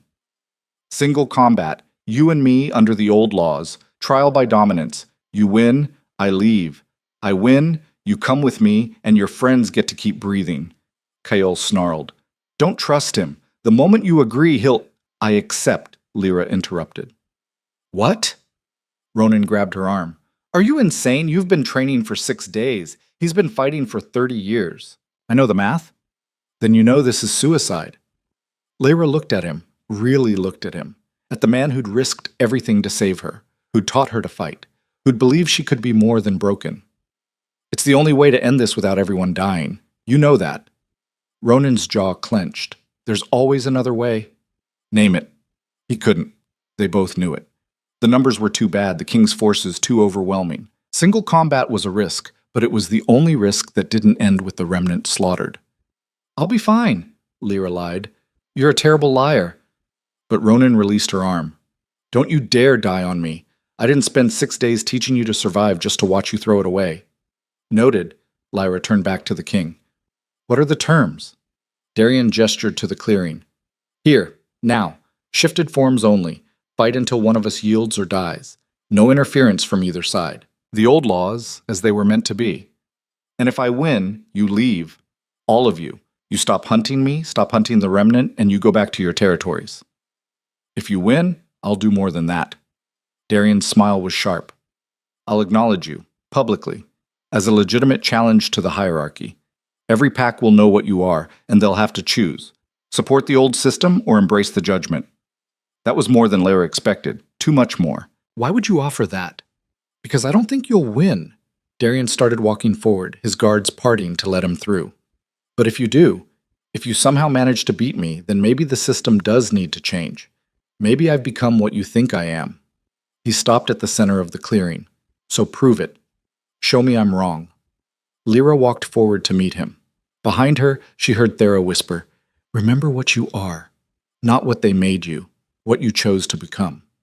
The clearing opened up around them, both armies backing away to give them space. Lyra could feel every eye on her, could smell the anticipation and fear mixing in the cold air. Darian rolled his shoulders, loosening up. Last chance to back out. Not my style. No, I'm starting to see that. He shifted in a blur of motion, his human form dissolving into the massive black wolf she remembered from the first fight. Bigger than any normal shifter, with eyes like winter storms and claws that gouged furrows in the frozen ground. Lyra let her own shift take her, smoother now, almost effortless. The violet light pulsed through her white fur, and she felt that ancient power settle into her bones like it had always belonged there. They circled each other, neither making the first move. Darian was assessing her, looking for weaknesses, patterns. Lyra did the same, remembering everything Ronan had taught her. Watch the shoulders, watch the eyes, see the attack before it comes. Darian lunged. He was fast, faster than anything that size should be. Lyra barely dodged, felt his jaws snap shut inches from her throat. She spun, raking her claws across his flank, drawing blood. First hit to her. Small victory. They broke apart. Darian's lip curled, revealing fangs like knives. He came at her again, this time with a feint she almost fell for. Almost. She sidestepped at the last second, using his momentum against him, letting him crash past her into empty air. You've learned some tricks, Darian said, his wolf voice a low growl. I'm a fast learner. They clashed again, and this time there was no holding back. Teeth and claws and violence, both of them moving faster than human eyes could track. Lyra felt pain blossom along her ribs where Darian got through her guard, tasted her own blood. But she gave as good as she got, landing hits that would have crippled a normal wolf. Darian wasn't normal. He shrugged off damage that should have dropped him, his supernatural healing working overtime. And worse, he was reading her. Every attack she made, he adapted to. Every strategy she tried, he countered. You're good, Darian said, backing off to circle again. Blood matted his black fur, but he wasn't slowing down. Better than you have any right to be after 6 days. But you're still fighting like someone who learned from books and drills. I learned by doing, by surviving. Funny, Lyra panted, her own blood dripping onto the ground. I thought I was the one who survived. She attacked before he could respond, putting everything Ronan taught her into practice. Don't give him time to think. Keep him reactive. Make him fight your fight, not his. It almost worked. She got inside his guard, went for his throat, and he twisted at the last second, catching her foreleg in his jaws. The crack of bone was audible across the clearing. Lyra yelped, Stumbling, her leg wouldn't hold weight. Darian released her and backed up, giving her space. Not out of mercy, out of confidence. "Yield," he said. "This is over." Lyra's vision swam with pain. Her foreleg was definitely broken, the bone already starting to knit back together, but not fast enough. She tried to put weight on it and nearly collapsed. "Yield," Darian repeated. "You fought well, better than anyone expected, but you can't win on 3 legs." He was right. Lyra knew it. Everyone watching knew it. This was done. But that spark in her chest, the one that had made her talk back to the king a week ago, that had driven her to run instead of submit, flared hot and bright. "No," she said. Darian sighed. Don't be stupid. There's no shame in—" Lyra lunged, not at him, at herself. She drove her working foreleg down onto the broken one, slamming the fracture against the ground. The pain was blinding, nauseating, but it did what she needed. Jolted the bone back into alignment, gave her healing factor something to work with. She heard gasps from the watching wolves, heard Ronan swear violently. Darian just watched, something like respect flickering in his storm-colored eyes. That was either very brave or very stupid. Can it be both? Lyra's leg was holding now, barely. The bone wasn't fully healed, but it was functional. Good enough. They came together again, and this time Lyra fought like she had nothing to lose, because she didn't. This was it. Win or surrender, live or die. There was no middle ground. Darian matched her intensity, his attacks coming faster, harder. They tore chunks out of each other, painting the snow red with blood. Lyra felt her strength flagging, felt her body starting to fail. Not yet. Not yet. She saw the opening. Darian had a tell, tiny, almost invisible, but there. When he was about to strike for the kill, his left ear twitched. Just slightly. There. The twitch. He came in for her throat. Lyra didn't dodge. Instead, she moved into the attack, offering her throat like submission, and when his jaws closed around it, she struck. Her claws raked his exposed belly. Not a killing blow, but close. Deep enough to make him bleed, make him hurt. And while he was dealing with that pain, she twisted, using her whole body as leverage, throwing him off balance. They went down together, rolling through the snow. Lyra ended up on top, her jaws clamping around Darian's throat. Not hard enough to crush his windpipe, just hard enough to feel his pulse against her teeth. "Yield," she growled. The clearing was dead silent. Darian could have thrown her off. He was stronger, and she was running on fumes. But that would mean moving, and moving would mean giving her an excuse to bite down harder. His eyes met hers. Gray on violet, king on judgment. "Well played," he said quietly. Then his body went limp in submission. Lyra held the position for another 3 seconds, making sure everyone saw, everyone understood. Then she released him and stumbled back, her legs barely holding her up. She'd won. She'd actually won. The king pushed himself to his feet, shifting back to human form. Blood ran from the wounds on his torso, but he ignored it. His gaze swept the clearing, taking in his assembled army. "Stand down," he ordered. "All of you." "Your Majesty?" One of the guards started. "I said stand down." Darian's voice cut like a blade. "I gave my word. She won. We leave." Lyra shifted back, nearly collapsing in the process. Ronan was there immediately, catching her, keeping her upright. "You insane, brilliant idiot," he muttered. "Worked, didn't it? This time. Don't make a habit of it."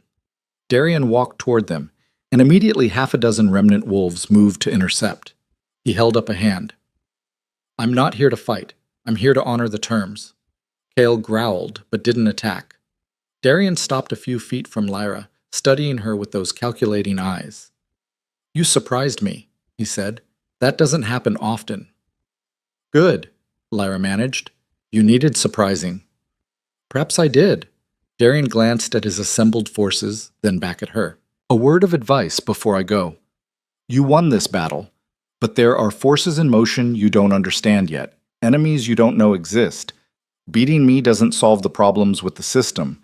It just makes you a target for everyone who benefits from it staying broken.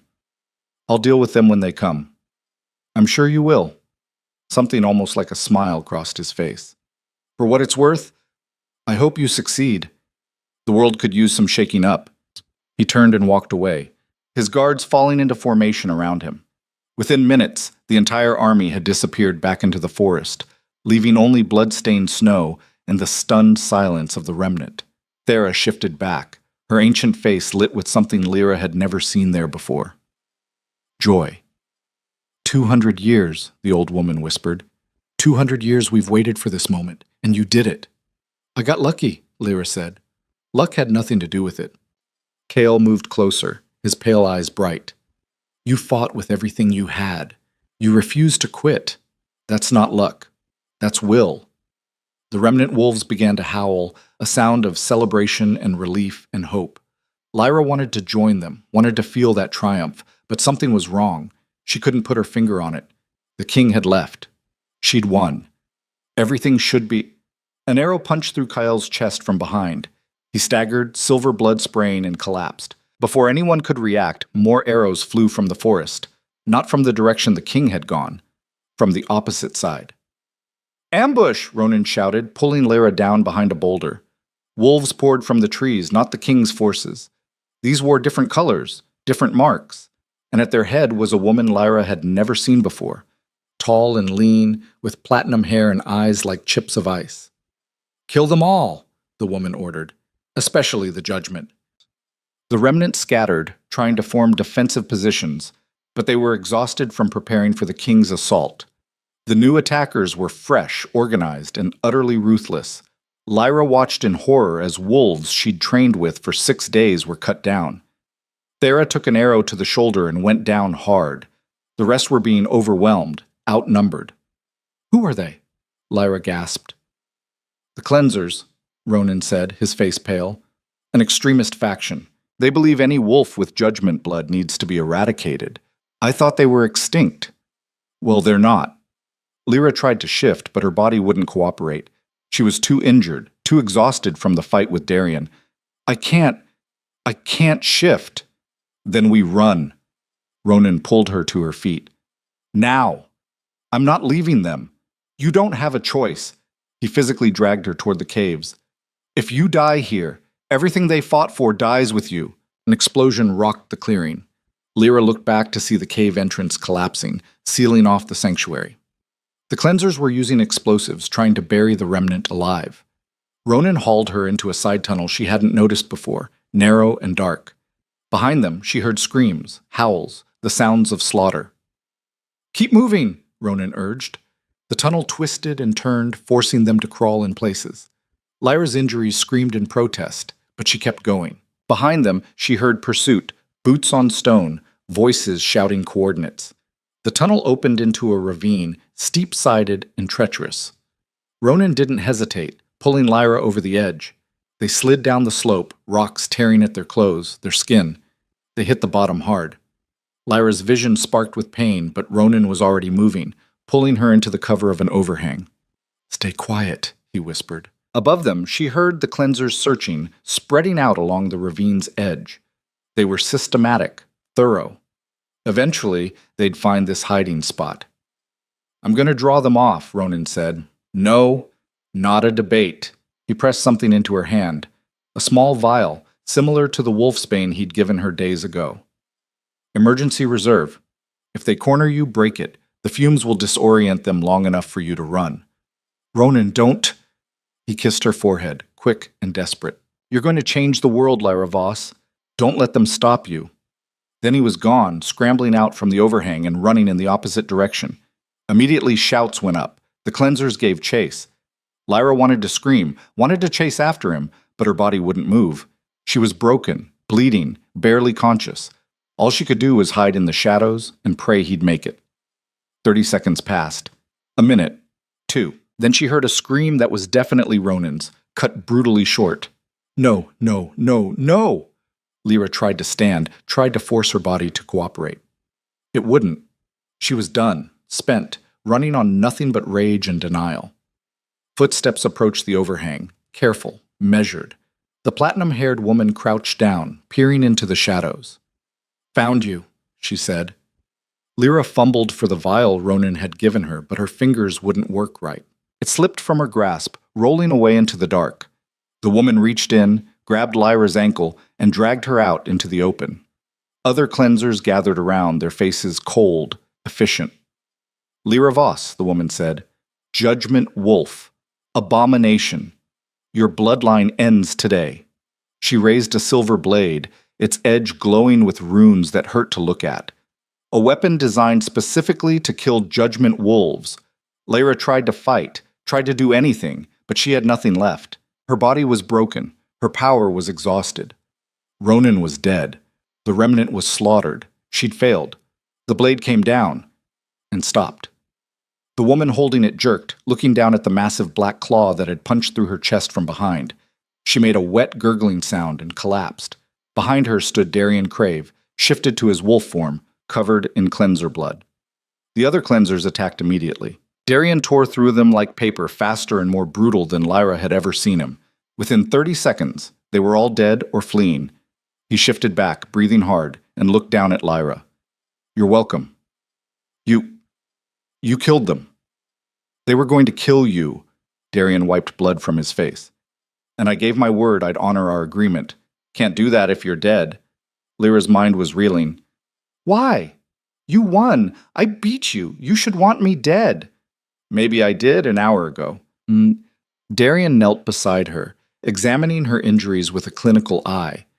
"But watching you fight, seeing what you're willing to sacrifice, you might actually be able to fix what's broken. And I'm tired, Lyra. Tired of being the villain in everyone's story. Tired of the system I inherited eating people alive." He looked at her, and for the first time, she saw something human behind those cold gray eyes. "So here's what's going to happen.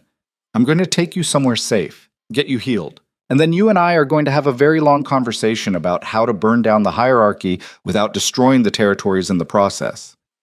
The remnant is scattered. Some survived, most didn't. The cleansers did their job well." His expression darkened. "But they made a mistake. They went after you while you were under my protection. That's a declaration of war. And I don't lose wars." Lyra tried to process this. The king, offering alliance, after she'd beaten him, after everything. "I don't trust you," she said. "Smart.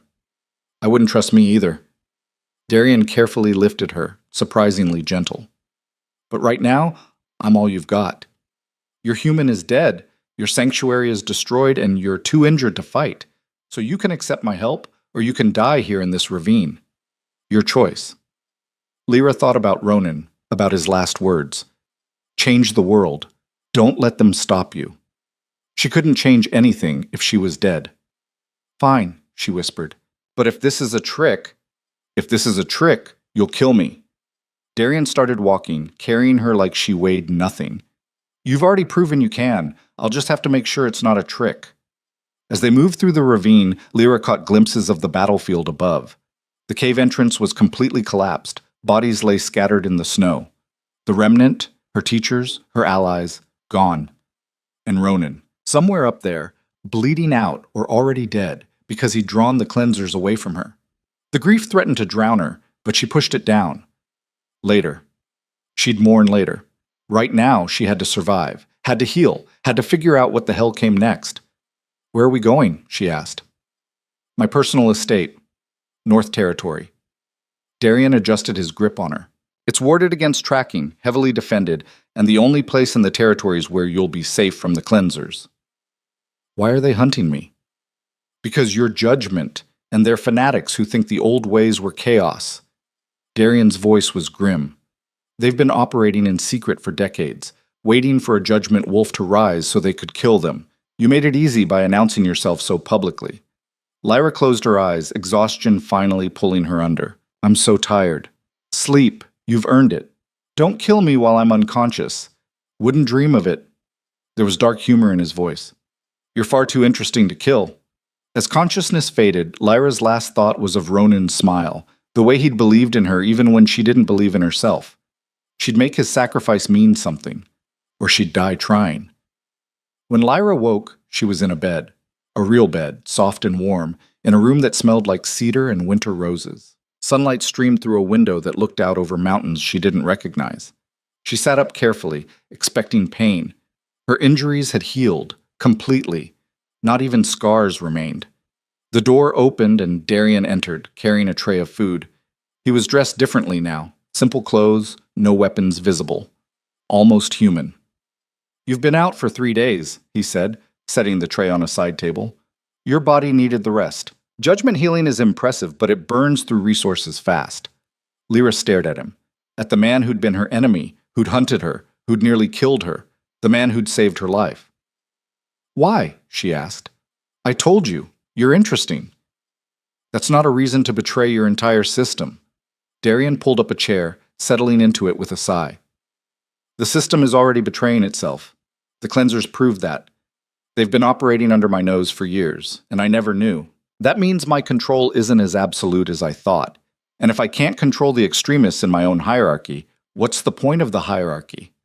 He leaned forward, his gray eyes intense.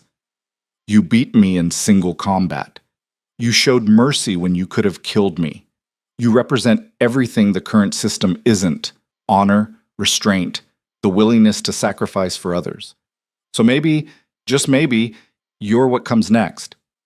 I don't want to be what comes next. I just want wolves to stop hurting each other. Then we want the same thing. Darian stood. Eat. Regain your strength. When you're ready, we're going to plan how to dismantle 200 years of corruption without plunging the territories into war. He headed for the door, then paused. For what it's worth, I'm sorry about the human. Ronan Hale was a good man. He deserved better than bleeding out in a ravine. The grief Lyra had been holding back crashed through her defenses. Ronan was really gone. The man who'd saved her, taught her, believed in her, dead because of her. Did you find his body? She whispered. Darian shook his head. The cleansers burned everything. There was nothing left to find. He left, closing the door softly behind him. Lyra sat in the sunlight, in the comfortable bed, in the enemy's fortress, and let herself break. For Ronan, for the remnant, for Thera and Kyle and every wolf who died believing she could make a difference. She cried until she had nothing left. Then she got up, ate the food Darian had brought, and started planning. They'd taken everything from her: her pack, her home, her teacher, her allies, but they hadn't taken her purpose. Lyra walked to the window looking out over the mountains. Somewhere out there, the cleansers were regrouping. Somewhere out there, wolves were suffering under a broken system. Somewhere out there, the world was waiting for someone to fix it. She touched the glass, her reflection staring back at her. White hair she'd never had before, violet eyes that glowed faintly even in human form. She looked like a stranger, felt like one too. The girl who'd scrubbed floors in Blackwood Pack was gone. In her place stood something new, something forged in pain and loss, and the desperate need to make it mean something. I'll change the world, she whispered to her reflection. For you, Ronan. For all of you. Behind her, she heard the door open again, but it wasn't Darian's footsteps. These were lighter, more hesitant. Lyra turned and froze. Ronan Hale stood in the doorway, very much alive, wrapped in bandages and leaning on a crutch. Heard you were awake, he said, his voice rough but real. Figured I'd stop by before you did something stupid in my memory. Lyra's mind went blank. You're dead. Clearly not. But I heard the scream was one of the cleansers I killed. Ronan limped into the room. I led them on a chase, doubled back, took out 3 before they knew what hit them. The rest I lost in the ravines, been hiding out ever since.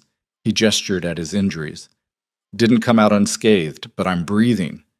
Lyra crossed the room in 3 strides and hugged him, hard enough to make him wince. Easy, still recovering here. She didn't ease up. I thought you were gone. Takes more than a few fanatics to kill me. He hugged her back, gentler. Besides, I told you, I didn't teach you to survive just to miss the revolution. Lyra pulled back, wiping her eyes. How did you get here? The king's people found me, brought me in, patched me up. Ronan's expression turned serious. Which brings up the obvious question. Why are we in the Alpha King's personal estate, and why hasn't he killed us yet? Long story. I've got time. So Lyra told him. Everything. The fight with Darian, the cleanser ambush, the king's offer of alliance. Ronan listened without interrupting, his expression growing darker. This is insane, he said when she finished. I know. You're trusting the man who hunted you. I'm not trusting him. I'm using him. Lyra met his gaze. He has resources, power, influence, everything we need to actually make a difference, and he wants the same thing we do, to fix what's broken. Or he's playing you, using you to consolidate power in a new way. Maybe, Probably. Lyra walked back to the window. But what choice do I have? The remnant is scattered. My own pack would kill me on sight. The cleansers want me dead. Darien is the only ally I've got. You've got me.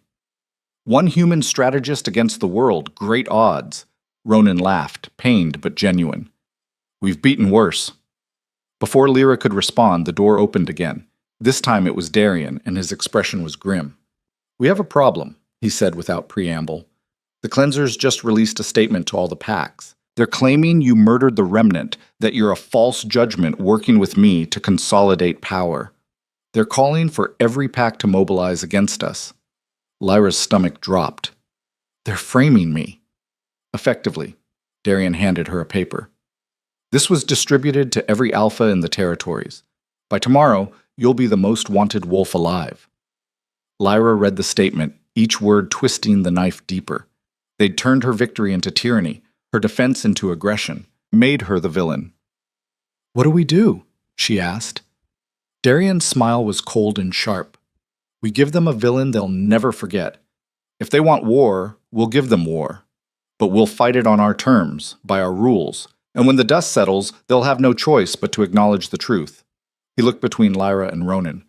I hope you two are ready, because tomorrow we're going to publicly challenge the entire hierarchy. Every corrupt alpha, every power-hungry beta, every wolf who's benefited from the broken system. We're going to drag them into the light and force them to answer for what they've done. That'll make us targets, Ronan said. We're already targets. Might as well be targets who matter. Darien's gray eyes glinted. What do you say, Judgment Wolf? Ready to burn it all down? Lyra thought about the girl she'd been. Invisible, broken, worthless. That girl would have said no. Would have hidden, run, submitted. But that girl was dead. Let's start a revolution, Lyra said. The War Council convened at dawn in Darien's strategy room, a windowless chamber deep in the estate, its walls covered with maps of every territory in the known lands. Lyra stood at the head of the table, still getting used to the fact that people actually listened when she spoke now. Darien stood to her right, Ronan to her left, both silent as she studied the territories marked in red. 19 packs, Lyra said, tracing the crimson marks with her finger. That's how many have declared for the cleansers? 23 as of an hour ago, one of Darien's advisors corrected. A sharp-faced woman named Vera, who'd served the king for decades. 4 more fell in line overnight. The cleanser's propaganda is working. Lyra's jaw clenched. 3 days since the statement went out, and already half the territories believe she was a murderer working with a tyrant to seize absolute power. The other half were waiting to see which way the wind blew before committing. We need to get ahead of this, Ronan said, leaning heavily on his crutch. He was healing, but slowly. Every day we wait, more packs join them. Agreed. Darien tapped a different section of the map. Neutral territories, still uncommitted.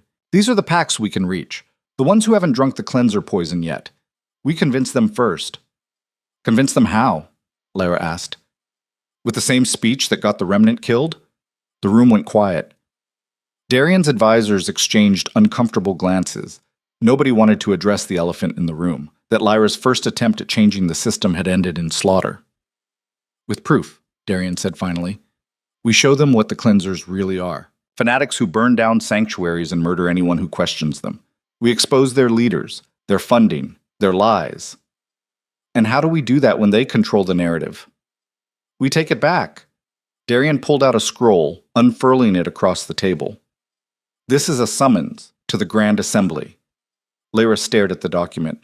She'd heard of the Grand Assembly. Every wolf had.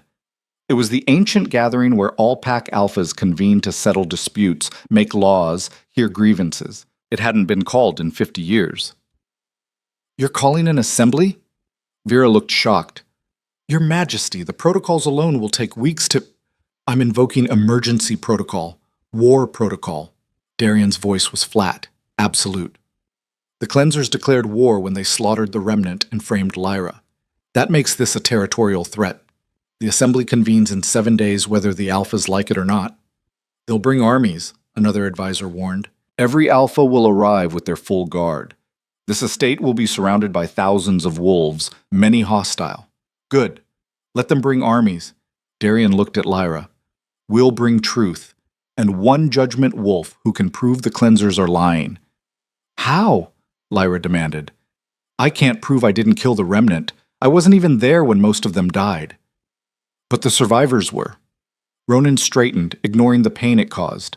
We find them, get their testimony, presented at the assembly. The survivors are scattered and hiding, Vera pointed out. We have no way to... I can find them. Everyone turned to look at Lyra. She met their stares evenly. The remnant knew me. Some of them survived. I felt it when the caves collapsed. If I go looking, they'll recognize what I am. They'll come to me.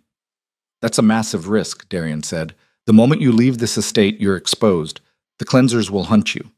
Let them hunt. Lyra straightened, feeling that familiar spark ignite in her chest. I'm tired of hiding. We need those witnesses, and I'm the only one who can get them. So I'm going. Ronan grabbed her arm. Not alone, you're not. You can barely walk. Then I'll limp dramatically while watching your back. His amber eyes were hard. Not negotiable. Lyra wanted to argue, but she could see the determination in his face. He'd already lost her once. He wasn't letting it happen again. Fine, she said. We leave tonight. The advisors erupted in protest, but Darian silenced them with a gesture. Let them go. We'll need those witnesses if we want any chance at the assembly. He looked at Lyra. 7 days. That's all you have. Find the survivors, get their testimony, and get back here alive. Think you can manage that? I've managed worse. Yes, you have. Something almost like respect flickered in his gray eyes. Don't make me regret trusting you. Eat. They left under cover of darkness, slipping out through a tunnel that emerged 3 miles from the estate. Ronan had procured supplies, travel packs, warm clothes, enough food for a week, and weapons. Lots of weapons. You really think they'll attack us? Lyra asked as they hiked through the frozen forest. I think they'd be stupid not to. Ronan checked the blade at his belt for the 3rd time. We're 2 targets walking through hostile territory. If the cleansers have any sense, they've got scouts watching every route out of the estate. Comforting. I'm not here to comfort you. I'm here to keep you alive. They traveled through the night, moving fast and quiet. Lyra's enhanced senses kept them ahead of any pursuit. She could smell wolves miles away, could hear footsteps through snow-covered ground. Twice they had to detour around cleanser patrols. Once they barely avoided a trap, Lyra's instincts screaming warning just before Ronan would have triggered a tripwire. By dawn, they'd covered 30 miles and crossed into neutral territory. The pack here, Rivercrest, had a reputation for staying out of politics. They valued trade over conquest, peace over power. If any remnant survivors had gone to ground, this would be the place. Where do we even start? Ronan asked as they approached the territory's border markers. We can't exactly walk into their compound asking if they're hiding fugitives. We don't have to. Lyra closed her eyes, reaching for that connection she'd felt during her training. The remnant had taught her that judgment wolves could sense each other, a resonance in the blood, like recognizing family you'd never met. I'll call them. Call them how? Like this. Lyra let the shift take her, smoother than breathing now, and unleashed her judgment presence. Not aggressive, not threatening, just a signal, a beacon that said, I'm here. I'm alive. Come home. The power rippled outward like a stone dropped in still water. Lyra held it for 30 seconds, then shifted back, gasping. Did it work? Ronan asked. I don't know. We'll have to... A wolf emerged from the trees. Small, gray-furred, with scars across its muzzle. It limped as it approached, favoring its back leg, and when it got close enough, it shifted. You're alive, the woman said, her voice cracking. She was young, maybe 20, with hollow eyes and burns on her arms. We thought they'd killed you. They tried. Lyra moved closer, recognizing her now. You're Senna, from the remnant. What's left of it? Senna's laugh was bitter. There's 11 of us. 11 out of 37. The rest died in the caves or were hunted down after. Where are the others? Hiding, scattered across 3 territories. When the caves collapsed, we ran, kept running. Senna's eyes filled with tears. Thera died protecting us. Kael held the entrance while we escaped. They died so we could live, and now we're cowering in the woods like prey. Lyra's throat tightened. They died fighting for something better. That's not nothing. Feels like nothing when you're the one who survived. Senna wiped her eyes roughly. Why are you here? To find you, all of you. Lyra explained about the assembly, about the need for witnesses who could testify to what really happened. You saw the cleansers attack. You saw what they did. The territories need to hear that truth. Senna was quiet for a long moment. If we testify, we'll be marked. Every cleanser sympathizer will hunt us. Probably. They'll kill us. Maybe. Or maybe we finally stop running and start fighting back. Lyra met her gaze. I can't force you. None of you. But if we don't stand up at the assembly, if we let the cleanser's lies become truth, then Thera and Kael and everyone else died for nothing. Senna stared at her, then at Ronan, then back at Lyra. You really think we can win? I think we have to try. That's not the same thing. No, but it's all we've got. Senna laughed again, this time with something like hope. All right, I'll gather the others. Meet us at the Whispering Falls tomorrow at dusk. It'll take that long to get everyone together. Thank you. Don't thank me yet. Half of them will probably refuse to come. Senna shifted back to wolf form. But I'll try. She disappeared into the forest, leaving Lyra and Ronan alone in the growing daylight. 1 down, Ronan said. 10 to go. If they come, they'll come. You're a judgment wolf. They can't ignore that call, even if they want to. They found shelter in an abandoned hunting cabin and spent the day resting, planning. Lyra couldn't sleep. Every time she closed her eyes, she saw the remnant falling, heard Thera's last roar, watched Kael collapse with an arrow through his chest. Stop, Ronan said from across the room. Stop what? Torturing yourself. I can hear you thinking from here. Lyra opened her eyes. People died because of me. People died because the cleansers are murderous fanatics. Don't confuse cause and effect. Ronan sat up, wincing. You didn't ask them to fight for you. They chose it. They believed in what you represent. What do I represent? I'm just an Omega who got lucky. You're a judgment wolf who refused to submit to a tyrant. You're proof that the system can be challenged. That's worth dying for. Ronan's voice softened. Hell, I almost died for it, twice, and I'd do it again. Why? Because I'm tired of watching good wolves get crushed. Because I spent 20 years serving a system I knew was rotten. Because when I met you, I saw something I hadn't seen in a long time. Someone who actually gave a damn about making things better instead of just surviving them. He smiled slightly. Plus, you're stubborn as hell, and I enjoy watching you prove everyone wrong. Despite everything, Lyra smiled back. Is that your way of saying you believe in me? That's my way of saying don't waste their sacrifice by doubting yourself now. The next evening, they made their way to Whispering Falls, a waterfall on the edge of Rivercrest territory, isolated and easy to defend. Lyra's nerves were taut as they approached. What if Senna was wrong? What if none of the survivors came? But as they entered the clearing, Lyra saw them. 11 wolves, all in human form, all bearing the scars of the cleanser attack. Senna stood at their center, her expression fierce. They came, she said simply. Lyra looked at the assembled survivors. Some she recognized from her training, younger wolves who'd been learning the old ways. Others were strangers, their faces hard with loss. Thank you, Lyra said. I know what I'm asking. I know the risk. We know it too. An older man stepped forward. His left arm was missing below the elbow, the wound still healing. But Senna's right. We can't keep hiding. The cleansers will hunt us until we're extinct, testimony or not. Might as well make it count. Murmurs of agreement rippled through the group. Not enthusiasm. These wolves were too tired, too broken for that. But determination. The grim acceptance of people who'd already lost everything and had nothing left but purpose. The assembly is in 5 days, Lyra said. We need to get you there safely. That means traveling together, staying ahead of cleanser patrols. We're not warriors, a younger woman said nervously. Most of us are scholars, teachers. We can't fight like you. You don't have to fight. That's what I'm for. Lyra met each of their gazes in turn. I'll keep you safe. I swear it. Big promise from one wolf, someone muttered. She beat the Alpha King in single combat, Ronan said quietly. I was there. I watched her take his killing strike and turn it into submission. Trust me when I say she can keep that promise.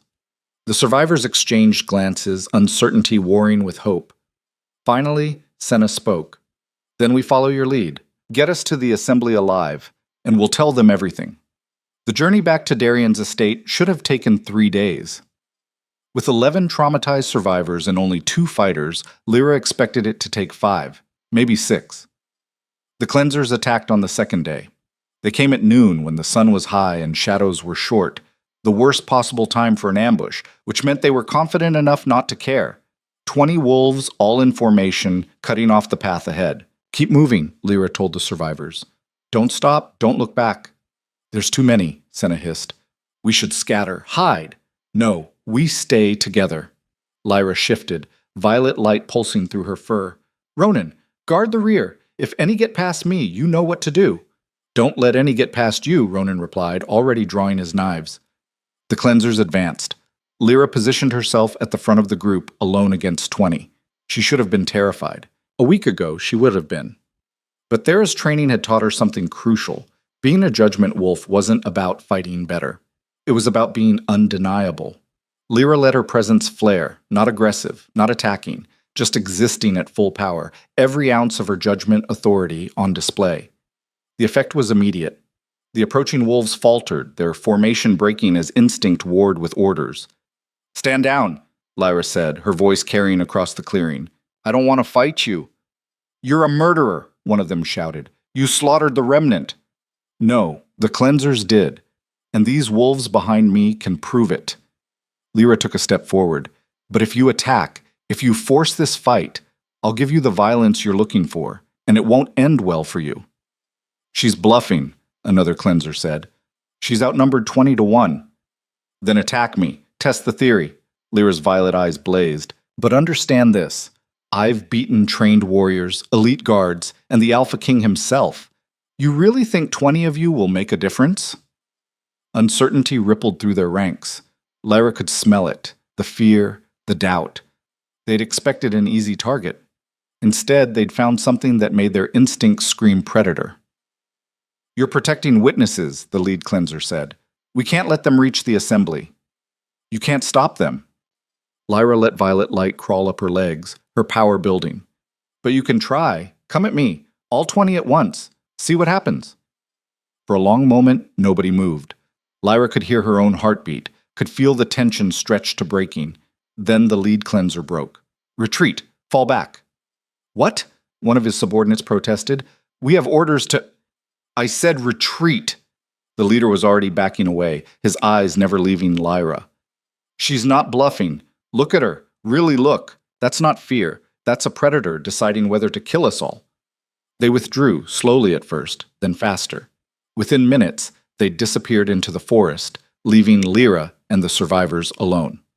Lyra held her stance for another 30 seconds, making sure they were really gone.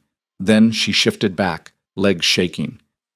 You just stared down 20 wolves, Senna breathed, without fighting. How did you... Thera taught me. It's not about strength. It's about will. Lyra's voice was rough. They believed I'd kill them because I believed it too, that's all. That's all? Ronan limped up, shaking his head. You just rewrote combat doctrine with nothing but intimidation. Do you understand how terrifying you are? Good. Terrifying keeps us alive. They kept moving, faster now. Word of the confrontation would spread. Other cleanser cells would hear that Lyra had faced down 20 warriors without bloodshed. Some would be emboldened. Others would hesitate. Hesitation was all they needed. They reached Darian's estate 3 days later, exhausted but intact. The king himself met them at the gates, his expression unreadable as he surveyed the ragged group of survivors. 11, he said. Better than I expected. 11 who saw everything, Lyra replied. They'll testify. Good. Because the assembly convenes tomorrow, and half the alphas are already calling for your head. Darian gestured for them to follow. Come inside. We have a lot to prepare, and very little time to do it. The great hall where the assembly convened was ancient, older than the current hierarchy, older than anyone could remember. Its walls were carved from a single massive stone, its ceiling lost in shadow, its floor inlaid with symbols that hurt to look at directly. Every pack alpha in the territories was here, arranged in a circle around the central floor. Behind them, their guards and advisors formed a second ring. The hall held maybe 300 wolves, and every single one of them was watching Lyra. She stood at the center, alone except for the 11 survivors arranged behind her. Darien sat in his throne to one side, the Alpha King's seat, elevated slightly above the others. He'd insisted she face the assembly alone, that she prove herself without his visible support. Smart politics, Ronan had said when explaining it. If he defends you, they'll say you're his puppet. You have to win them over yourself. So here she was, alone, facing 300 wolves who thought she was a murderer. The trial began. The cleansers had sent representatives. The platinum-haired woman who'd tried to kill Lyra in the ravine, now clean and polished, standing among the accusers. Her name was Maren, and she spoke first. The evidence is clear, Maren said, her voice carrying across the hall. Lyra Voss conspired with the Alpha King to eliminate the remnant. They represented the old ways, a threat to the new order. So she infiltrated them, gained their trust, and then led the king's forces directly to their sanctuary. Murmurs of agreement rippled through the assembled alphas, Lyra's hands clenched into fists. The survivors will tell you otherwise, Maren continued, but consider their position. They're dependent on Voss for protection, for resources. Of course they'll say whatever she wants. Their testimony is worthless. Is it? Lyra's voice cut through the hall. Or are you just afraid of what they'll say? I'm not the one on trial here. Maybe you should be. Lyra took a step forward. You claim I led the king's forces to the sanctuary, but the king was there first, fighting me in single combat. Every wolf present saw it. Are you saying he attacked his own conspiracy? A staged fight to give you credibility. He broke my leg, tore open my shoulder, nearly killed me. That's one hell of a stage performance. Maren's expression didn't waver. Healing is fast for your kind. Temporary pain is a small price for permanent power. Lyra could feel the assembly shifting, uncertainty giving way to suspicion. Maren was good. She'd twisted every fact, anticipated every defense. Lyra needed to change the game. Let's talk about what happened after the king left, Lyra said. You attacked. Not the king's forces, yours, the cleansers. You brought explosives, collapsed the caves, slaughtered everyone you could find. We responded to a threat. You'd just proven yourself capable of defeating the Alpha King. That made you dangerous. Dangerous to who? Tyrannical alphas? Corrupt systems? Lyra's violet eyes blazed. Or dangerous to your plan to keep the territories locked in fear? You're deflecting. I'm asking a question. Lyra turned to address the assembled alphas directly. The cleansers claim they're protecting the hierarchy. But from what? From wolves who want a say in their own governance? From omegas who refuse to be property? From anyone who dares question whether the system we have is actually serving us? Silence. Several alphas shifted uncomfortably. The remnant wasn't a threat, Lyra continued. They were scholars, teachers, wolves, who remembered a time before the current system, when balance mattered more than domination. The cleansers murdered them, not because they were dangerous, but because they were inconvenient, because they represented an alternative. And that terrified you. Maren's composure finally cracked. You know nothing about what terrifies me. Then tell us. Tell the assembly why you really hunt judgment wolves, why you've spent centuries trying to erase us from history. Lyra took another step forward. It's because we're a check on your power, isn't it? As long as judgment wolves exist, tyrants can be challenged. Corrupt alphas can be deposed. The system can change. And you can't have that. You need wolves to believe the hierarchy is absolute, eternal, unchangeable. Because the moment they realize it's not, the moment they understand they have power too, you're finished. Enough! Maren's voice cracked like a whip. You want proof she conspired with the king? Look around. She stands here protected by his guards, housed in his estate, granted audience at his assembly. If that's not conspiracy, what is? It's alliance, Darien said, speaking for the first time. Every head turned toward him. She beat me in single combat. Under the old laws, that makes her my equal, not my subordinate. So yes, I'm protecting her. Yes, I'm granting her audience. Because she earned it. The hall erupted in shocked murmurs. The Alpha King didn't acknowledge equals. Ever. More than that, Darien continued standing, I'm proposing we reinstate the judgment protocols. Let judgment wolves rise again, as they were meant to. Let them serve as checks on alpha power, ensuring we rule justly instead of simply ruling. The murmurs turned to shouts. Alphas were on their feet, some in support, most in opposition. The assembly dissolved into chaos. Order! Bom vocês. Boycott.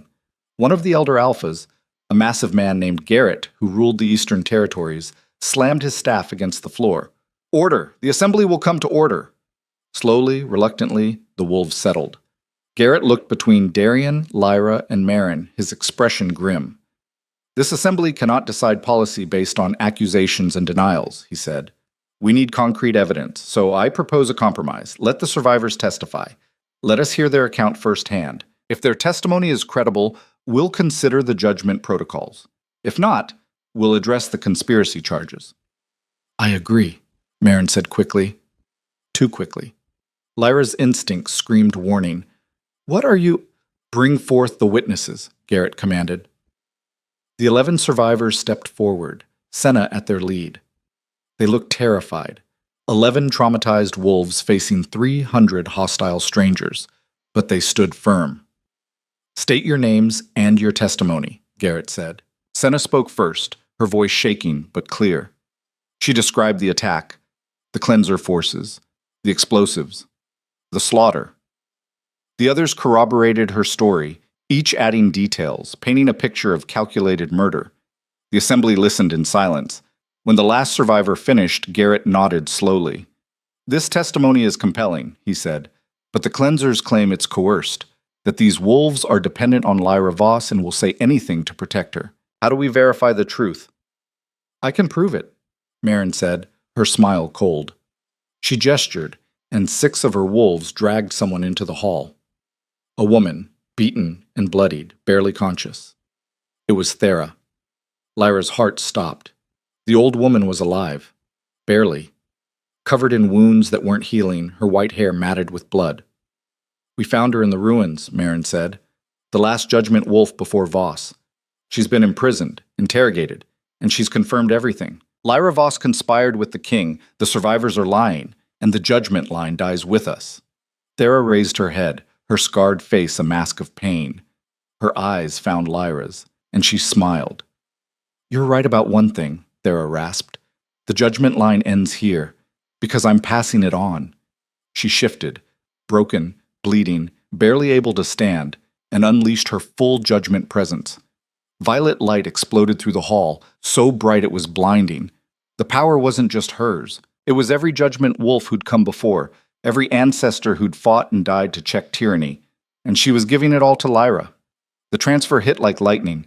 Lyra screamed as centuries of knowledge, power, and purpose flooded into her. She could feel Thera's memories, her strength, her absolute conviction that the world could be better. Remember, Thera whispered, her voice somehow carrying across the chaos.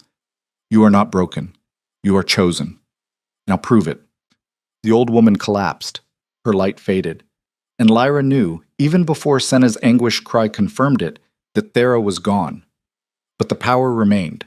Lyra stood, violet light blazing so bright the wolves nearest her backed away. This wasn't just her strength anymore. It was generations of judgment wolves, all of them speaking through her. You wanted proof? Lyra's voice resonated with layers of sound, as if multiple voices spoke in unison. Here's your proof. She turned to Marin, and the cleanser leader actually flinched. You claim we're dangerous, Lyra said. You're right. We are. Because we judge. And we find you guilty. She didn't attack, didn't need to. The judgment power itself did the work, reaching out, touching every cleanser in the hall, and revealing them. Not just what they'd done, but what they were. The cruelty, the fanaticism, the innocent blood on their hands. The assembly saw it all, felt it all. There was no denying, no spinning, no lies. Just truth, laid bare, and undeniable. When the power faded, Marin was on her knees. So were all the cleansers, broken by their own guilt, by the weight of their crimes made visible. Garrett stared at Lyra, his expression awestruck. What are you? I'm what happens when you push the powerless too far, Lyra said. Her voice was her own again, but the authority remained. I'm what rises when the system becomes rot. I'm judgment, and the verdict is in. She looked around the hall, meeting the eyes of every alpha, every warrior, every wolf who'd come expecting to witness her execution. The hierarchy is broken, Lyra said, not because of one tyrant or one corrupt pack, but because the entire foundation is diseased. You rule through fear instead of consent. You hoard power instead of sharing it. You punish strength in the weak and reward cruelty in the strong. And you've done it for so long you've forgotten there was ever another way. So what's your solution? An alpha challenged. Tear it all down? Plunge us into chaos? No, we rebuild together. Lyra gestured to the survivors, to Darian, to Ronan. Not with one voice, but many. Not with absolute power, but balanced authority. We create a system where alphas can be challenged, where omegas have rights, where strength serves the pack instead of just the strong. Idealistic nonsense, someone muttered. Maybe, but it's better nonsense than what we have now. Lyra's violet eyes swept the assembly. I'm not asking you to follow me. I'm not trying to replace the king with myself. I'm asking you to try something new, something that might actually work. And if it fails, you can go back to the old ways, but if it succeeds... She let the possibility hang in the air. Garrett was the first to stand. I'll hear your proposal. My pack will participate in this experiment. Another alpha stood, then another. Not all of them, maybe a third of the assembly. But it was enough. Darian rose from his throne. Then let it be recorded. The assembly has voted to reinstate judgment protocols and restructure territorial governance. We have 6 months to draft a new system. At the next assembly, we'll vote on implementation. He looked at Lyra, and for the first time she saw no calculation in his eyes, just acknowledgement. The age of the king is over, he said quietly. Welcome to whatever comes next. The assembly dissolved in chaos, alphas arguing, celebrating, plotting. Lyra barely noticed. She was staring at Thera's body, at the old woman who'd given everything so Lyra could have this moment. Ronan appeared at her side, his hand finding hers. You did it. We did it. All of us. Lyra's voice cracked. But the cost was worth it, because now they'll remember, not just her name, but what she fought for, what you're still fighting for. Senna and the other survivors gathered around Thera's body, their grief quiet but profound. They'd lost another mentor, another piece of their history, but they'd won something too. A chance, a voice, a future that might actually be different. Lyra knelt beside Thera, touching the old woman's scarred hand. Thank you, she whispered, for everything. I won't waste it. The violet light pulsed once under her skin, like an answer, like approval, like a promise that the fight wasn't over, but for the first time in 200 years, they were finally winning. The burial took place at dawn, on a hillside overlooking 3 territories. Thera had requested it years ago, according to Senna, a place where the sun rose first, where she could watch over the land she'd fought to change. Lyra stood at the edge of the grave, watching as the survivors lowered the old woman's body into the earth. No coffin, just wrapped in white cloth, the way judgment wolves had been buried for 1,000 years, returned to the ground that had given them strength. She told me once, Senna said quietly, standing beside Lyra, that she'd waited 200 years to pass on her power, that she'd almost given up hope anyone would come. I wish I'd had more time with her, Lyra said. She gave you what mattered. Everything else was just details. Senna placed a hand on Lyra's shoulder. She died believing the world could change. That's more than most of us get. One by one, the survivors placed stones on the grave. An old tradition. Each stone a promise, to remember, to carry forward, to not let the sacrifice be wasted. When it was Lyra's turn, she knelt and pressed her palm to the earth, letting violet light pulse through the ground. Not grief, gratitude. I'll make it work, she whispered, whatever it takes. Behind her, she heard footsteps. Darian approached, surprisingly alone, and stood at a respectful distance from the grave. The last judgment before you, he said. I met her once, 30 years ago, before my father died. She came to the capital, tried to petition for reforms. My father had her arrested and beaten. I watched it happen and did nothing. Lyra looked up at him. Why are you telling me this? Because I want you to understand what you're fighting against. It's not just corrupt alphas or brutal systems. It's inertia, the weight of centuries, the comfortable lie that this is how it has to be. Darian's gray eyes were distant. Thera tried to change things through dialogue, through reason. It got her nothing but scars. You've already accomplished more in 3 weeks than she did in 200 years. Know why? Because I fought? Because you won. He turned to face her fully. She was right about everything. The system was broken. The hierarchy was diseased. The strong were preying on the weak. But she couldn't beat it because she couldn't beat us. You did, and that changes everything. Lyra stood, brushing dirt from her knees. So what happens now? Now comes the hard part. Darian gestured toward the territories spread below them. You've got a third of the assembly willing to try your new system. Another third waiting to see if it fails so they can say, I told you so. And the final third actively working to sabotage it. He looked at her. 6 months to prove this works. If you can't, we go back to the old ways, and every wolf who supported you becomes a target. No pressure. None at all. His smile was sharp. Which is why I'm assigning you a territory. Lyra's head snapped up. What? You can't rebuild the system from theory. You need a test case, a proving ground. Darian pulled out a rolled map, spreading it on a nearby boulder. Blackwood Pack. The name hit Lyra like ice water. Her pack.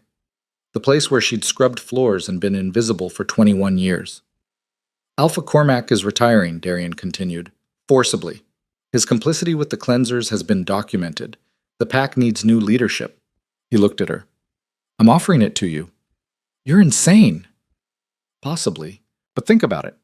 Blackwood is small enough to be manageable, but large enough to matter. It's remote, which means less interference from other packs. And it's where you came from. Full circle, poetic justice, whatever you want to call it. Darian's expression turned serious. More importantly, it's a disaster. Cormac ran it like a dictatorship. The Omegas are terrorized, the Betas are corrupt, and the Alphas are too busy fighting each other to actually lead. If you can fix Blackwood, you can fix anything. Lyra stared at the map, her mind racing. Go back to the place that had broken her. The compound where Mira had stepped on her hand, where she'd been whipped for trying to escape, where she'd been nothing. I'm not an alpha, she said finally. No, you're a judgment wolf. That's better. Darian rolled up the map. You're not replacing the hierarchy with yourself on top. You're dismantling it and building something new. Show them how. And if I fail, then we all fail. But at least we'll have tried. He handed her the map. You've got 1 week to decide. After that, I'm assigning Blackwood to whoever will take it, and you'll have lost your best chance at proving this works. He walked away, leaving Lyra alone on the hillside with Thera's grave and a decision that would define everything that came next. She found Ronan back at the estate, in the library, surrounded by books on pack governance and territorial law. His leg was healing better now. He could walk without the crutch, though he still favored it when he was tired. Darian offered me Blackwood, Lyra said without preamble. Ronan looked up from his reading. Of course he did. You knew? I suggested it, actually. At her shocked expression, he shrugged. You need a territory to implement your reforms. Blackwood makes sense strategically. Plus, there's symbolic value in the Omega they discarded coming back as their leader. I'm not their leader. I don't want to be anyone's leader. Then what do you want? Ronan closed the book, giving her his full attention. Because from where I'm sitting, you've got a choice. You can walk away, let someone else take Blackwood, and hope they implement your vision correctly. Or you can do it yourself and make sure it's done right. They'll hate me. Blackwood Pack. They'll see me as the king's puppet, or worse, someone who got ideas above her station. Some will. Others will see you as someone who survived, who fought back, who proved the system was wrong. Ronan stood, crossing to her. You're scared. That's smart. But don't let fear make your decisions. What would you do? I'd go back. I'd face everyone who said I was worthless and prove them wrong to their faces. His amber eyes were steady. But I'm not you. You have to decide what you can live with. Lyra walked to the window, looking out at the mountains. In the distance, she could see smoke from Blackwood territory. Cooking fires, forges, life continuing as it always had. 21 years she'd lived there, 21 years of being invisible. But she wasn't invisible anymore. If I do this, Lyra said slowly, I need help. I can't rebuild an entire pack structure alone.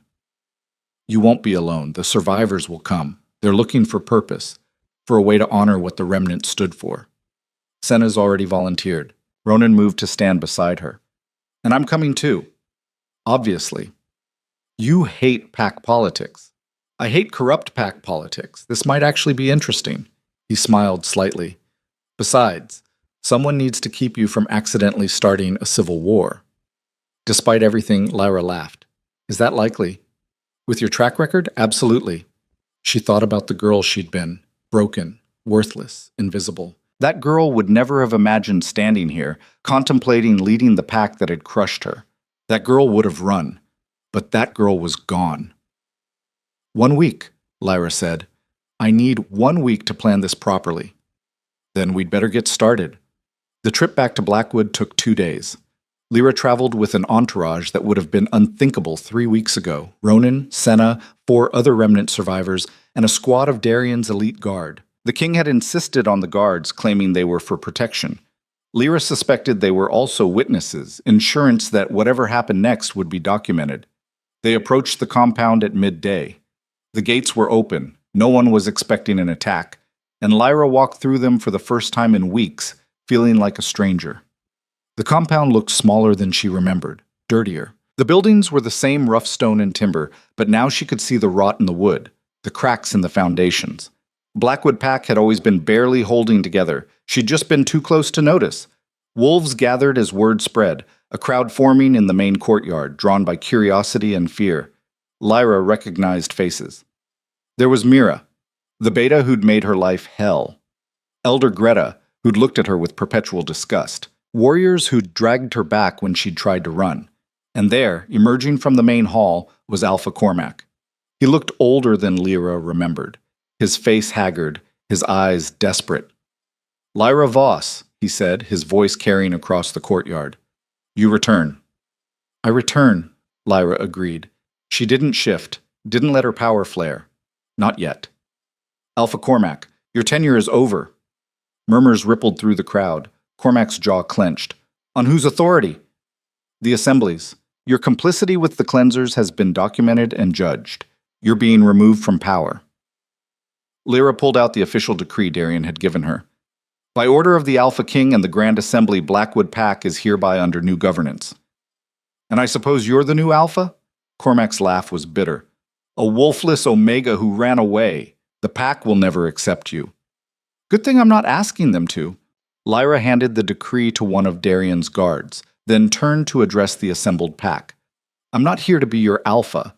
I'm here to dismantle the system that made alphas necessary in the first place. That got their attention. Confused stares, hostile mutters, but they were listening. For 21 years I lived here, Lyra continued. I scrubbed your floors, cooked your food, served your warriors. I was beaten, starved, dismissed as broken. Not because I did anything wrong, but because the hierarchy said I was worthless. She met Mira's eyes, saw the beta flinch. That system is over, not just here but everywhere. We're building something new. What gives you the right? Someone shouted. This. Lyra let the shift take her, violet light blazing through her white fur. The crowd backed up instinctively, fear and awe mixing on their faces. I'm a judgment wolf. I exist to check corrupt power. And Blackwood's power has been corrupt for too long. She shifted back, standing naked in the courtyard for a moment before Senna handed her clothes. Let them see her scars, her strength, her refusal to be ashamed. Here's what's going to happen, Lyra said, dressing quickly. Over the next 6 months, we're going to restructure how this pack operates. Omegas will have rights and voices. Alphas will be accountable to the pack, not just to their own power. Resources will be shared, not hoarded. And anyone who doesn't like it can leave. No one's forcing you to stay. And if we fight you? Cormac demanded. Lyra looked at him, really looked at the man who'd ordered her whipped, who'd treated her like property, who'd ruled through fear for 30 years. Then I'll do what I've done to everyone else who stood in my way, she said quietly. I'll win. The silence that followed was absolute. Then, incredibly, someone started laughing. One of the Omegas, a woman named Kira, who'd worked alongside Lyra in the kitchens. Her laughter was half hysterical, disbelieving, but genuine. She actually did it, Kira said, looking at Lyra like she was seeing her for the first time. The invisible girl came back and told the Alpha to step down. This is insane. Completely insane, another Omega agreed. And they were smiling. Not all of them. Some looked terrified, some hostile. But enough. I'll stay, Kira said, stepping forward. Whatever you're building, I want to be part of it. Others joined her. Not many, maybe 15 wolves out of 80, but it was a start. The rest held back, waiting to see which way the wind blew. Cormac watched his pack fracture around him, his expression turning from rage to resignation. "You've won," he said finally. "Take your broken pack and see how long it lasts without structure. We'll find out." Lyra gestured to Darian's guards. "Escort him to his quarters. He's confined there pending formal charges." As Cormac was led away, Lyra turned to the assembled wolves, her pack now, for better or worse. "We start tomorrow," she said. "Anyone who wants to help, meet in the Great Hall at dawn. Anyone who wants to leave, you have until sunset to pack. And anyone who wants to fight." She let violet light pulse through her veins. "I'll be here." The next 6 months were the hardest of Lyra's life. Harder than surviving abuse, harder than fighting the king, harder than any battle she'd faced. Because this wasn't about violence. This was about patience. She started by dismantling the Omega Barracks, cramped, cold buildings where the lowest-ranked wolves had been housed like animals. With Ronan's help, she redistributed space, giving Omegas the same quality housing as everyone else. The Betas protested. Lyra ignored them. She reformed the food distribution system, which had always favored warriors and alphas. Now everyone ate the same rations, first come, first served. 3 senior warriors quit in protest. Lyra let them go. She established a council, not alphas ruling by decree, but representatives from every rank, including Omegas who'd never had voices before. The first meetings were disasters, people shouting over each other, old grudges surfacing, but slowly, painfully, they learned to listen.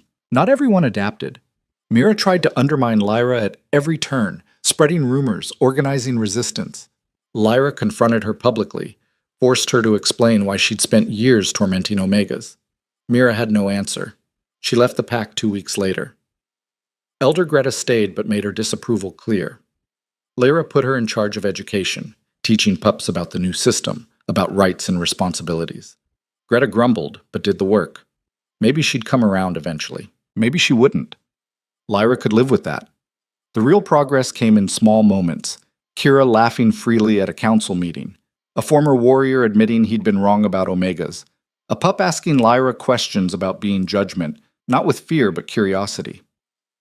3 months in, Senna pulled Lyra aside after a particularly exhausting council session. "It's working," she said simply. Lyra looked at her, exhausted. "It doesn't feel like it's working."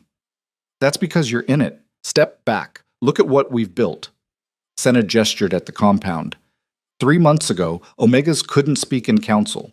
Now they're proposing policies. Warriors who used to terrorize the weak are learning to protect instead. It's messy and slow and imperfect, but it's real change. It's not enough. It's never enough. That's not the point. Senna smiled. The point is we're trying, and that's more than this pack has done in a century.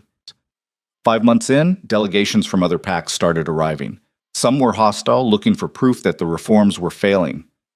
Others were genuinely curious, wanting to see if it could work in their territories too. Lyra gave them tours, answered their questions, didn't hide the problems. Yes, some wolves had left. Yes, there was still resistance. Yes, it was harder than the old way. But it was also better. The old system was efficient, Ronan told one visiting alpha. Efficient at concentrating power and grinding the weak into dust. This system is messier, slower, more complicated. It's also more just. You have to decide which matters more. Some alphas left convinced, others left skeptical, but they all left talking, and that was progress. 6 months to the day after taking control of Blackwood, Lyra stood in the compound's courtyard and looked at what they'd built. The barracks were gone, replaced by proper housing. The council met 3 times a week, voices from every rank represented. The warriors still trained, but now they also helped with construction, food preparation, pup care.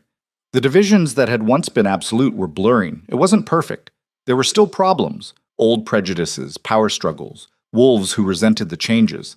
But for the first time in the pack's history, those problems were being addressed openly instead of buried under hierarchy. "You ready?" Ronan asked, appearing at her side. "For what?" "The assembly. It reconvenes tomorrow. Time to show them what you've accomplished." Lyra's stomach clenched. Tomorrow, every alpha in the territories would vote on whether to implement the reforms system-wide. If they voted yes, everything could change. If they voted no, Blackwood would become an isolated experiment, and eventually, the old system would grind them down. "What if they say no?" she asked quietly. "Then we keep going anyway. Show them we don't need their permission." Ronan squeezed her shoulder. "But they won't say no. They've seen the results. Other packs are already adopting pieces of your model. The momentum's building." "Or the resistance is." "That too, but since when have you let resistance stop you?" The assembly met in the same ancient hall, but the atmosphere was different. Less hostile, more evaluative. The Alphas weren't here to judge Lyra anymore. They were here to judge her results. Garrett called the session to order, his expression neutral. 6 months ago, we voted to trial new governance structures. Today, we review those trials and decide whether to implement them territory-wide. Alpha Lyra Voss of Blackwood, present your findings. Lyra stood, every eye in the hall on her. She'd prepared a speech, statistics, testimonials, carefully crafted arguments. But standing here looking at these wolves who held the future in their hands, the speech felt hollow. So she told them the truth instead.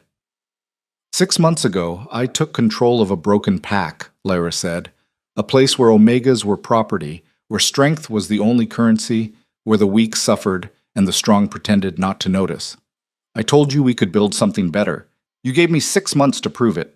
She pulled out reports, handed them to the assembly scribes. These are the numbers. Crime is down 40%.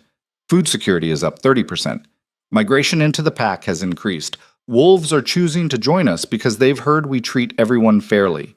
Our warriors are better trained because they're not spending half their energy terrorizing omegas. Our pups are healthier, our elders are cared for, and our council actually functions. Murmurs rippled through the hall, some approving, some skeptical. But numbers don't tell the whole story, Lyra continued. So I brought witnesses, wolves who've lived the change. Let them tell you what the new system really means. One by one, members of Blackwood Pack testified. Kira talked about having a voice for the first time. A former warrior described learning that protecting the weak was more honorable than dominating them. A pup explained that she wasn't afraid anymore, that adults actually listened when she spoke. The assembly listened in silence. When the last witness finished, Garrett stood. We've heard testimony from one pack. But this assembly represents 37 territories. We need broader perspective. He looked around the hall. Have other packs attempted similar reforms? And if so, what were the results? 3 alphas stood, then 5, then 10. One by one, they described their own experiments, councils with omega representation, merit-based advancement, shared resources. Some had succeeded spectacularly, others had struggled, but all of them reported the same thing. Their packs were stronger, not weaker, more unified, not divided. The question before us, Garrett said, is whether to mandate these reforms territory-wide or leave them optional for individual packs. I call for a vote. The deliberation took hours. Alphas argued, debated, politicked. Lyra stood through all of it, her legs aching, her mind racing. Everything came down to this moment. Finally, Garrett called for the count. 23 alphas voted in favor of mandatory reforms. 12 voted against. 2 abstained. The motion carries, Garrett announced. Effective immediately, all territories will implement governance councils with representation from all ranks. Omega rights will be codified and enforced. Alpha power will be checked by judgment protocols. The age of hierarchy is over. The age of balance begins. The hall erupted, some wolves cheering, others protesting, everyone reacting. Lyra stood frozen, barely able to process what had just happened. They'd won. Actually won. Darian appeared beside her, his expression unreadable. Well done. You voted for it, Lyra said, still stunned. You're the Alpha King. Why would you vote to limit your own power? Because I'm tired, he said simply. Tired of being the villain. Tired of the system requiring villains to function. He looked at her. You showed me there's another way. I'd rather be part of that than continue perpetuating this. What will you do now? Lead, probably. Just differently. Darian smiled, and for once it reached his eyes. Someone has to help implement these reforms across 37 territories. Might as well be me. I know where all the bodies are buried. He walked away, already organizing, already planning. Lyra watched him go and felt something like hope. The territories didn't transform overnight. Change never happened that fast. There was resistance, pushback, wolves who clung to the old ways. Some packs adapted quickly. Others fought every reform. But slowly, incrementally, the world began to shift. Omegas spoke in councils and were heard. Warriors learned that strength meant protection, not domination. Alphas discovered that accountability made them better leaders, not weaker ones. And across the territories, wolves who'd spent their lives invisible began to be seen. A year after the assembly vote, Lyra stood on the same hillside where they'd buried Thera. The grave was covered in stones now, hundreds of them, placed by wolves from every territory who wanted to honor the Last Judgment before Lyra. Ronan stood beside her, his injuries long since healed. He'd officially taken a position as her chief advisor, though everyone knew he was more than that. Partner. Friend. The person who'd believed in her when she was still learning to believe in herself. "You did it," he said quietly. "Changed the world." "We did it," Lyra corrected. "All of us. Thera, the Remnant, you, every wolf who chose to try something different." "Fair point," Ronan smiled. "So what now? You've dismantled a 200-year-old hierarchy, implemented reforms across 37 territories, and proved that the impossible was just improbable. What's next?" Lyra thought about that. A year ago, she'd been scrubbing floors in Blackwood, invisible and broken. 6 months ago, she'd been fighting for her life against the cleansers. 3 months ago, she'd been desperately trying to prove the reforms could work. Now? Now she was just trying to live in the world they'd built. "I think," Lyra said slowly, "I'd like to go home. Back to Blackwood. There's still work to do there, still wolves who need help. And honestly, I'm tired of being symbolic. I want to be useful." "You are useful." "You know what I mean." She looked at him. "I don't want to be the judgment wolf who changed everything. I just want to be Lyra. Is that allowed?" "I think you've earned it." Ronan took her hand. "Besides, Blackwood needs you. Senna's doing great work, but the pups keep asking when you're coming back. Something about teaching them to fight dirty."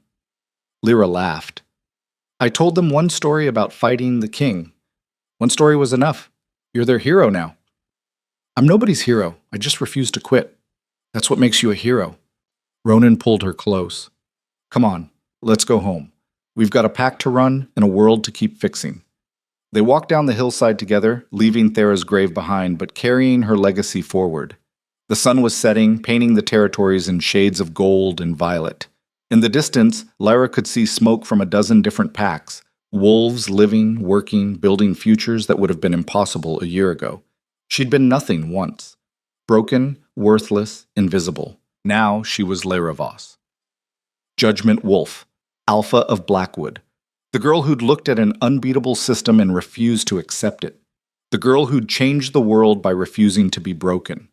And as she walked home with Ronan beside her, the violet light pulsing steady beneath her skin, Lyra realized something important. She wasn't invisible anymore. She never would be again.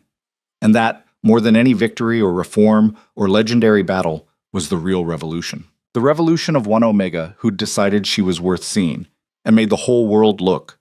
Months later, a young Omega from a distant territory arrived at Blackwood's gates. She was thin, scared, covered in bruises, the kind of broken Lyra recognized intimately. "I heard," the girl whispered when Lyra met her. "I heard there's a place where Omegas can be safe, where being weak doesn't mean being worthless. Is it true?" Lyra looked at her, at this reflection of who she'd been, at this girl who'd traveled hundreds of miles on nothing but hope. "It's true," Lyra said. "Come inside. You're safe now." The girl cried.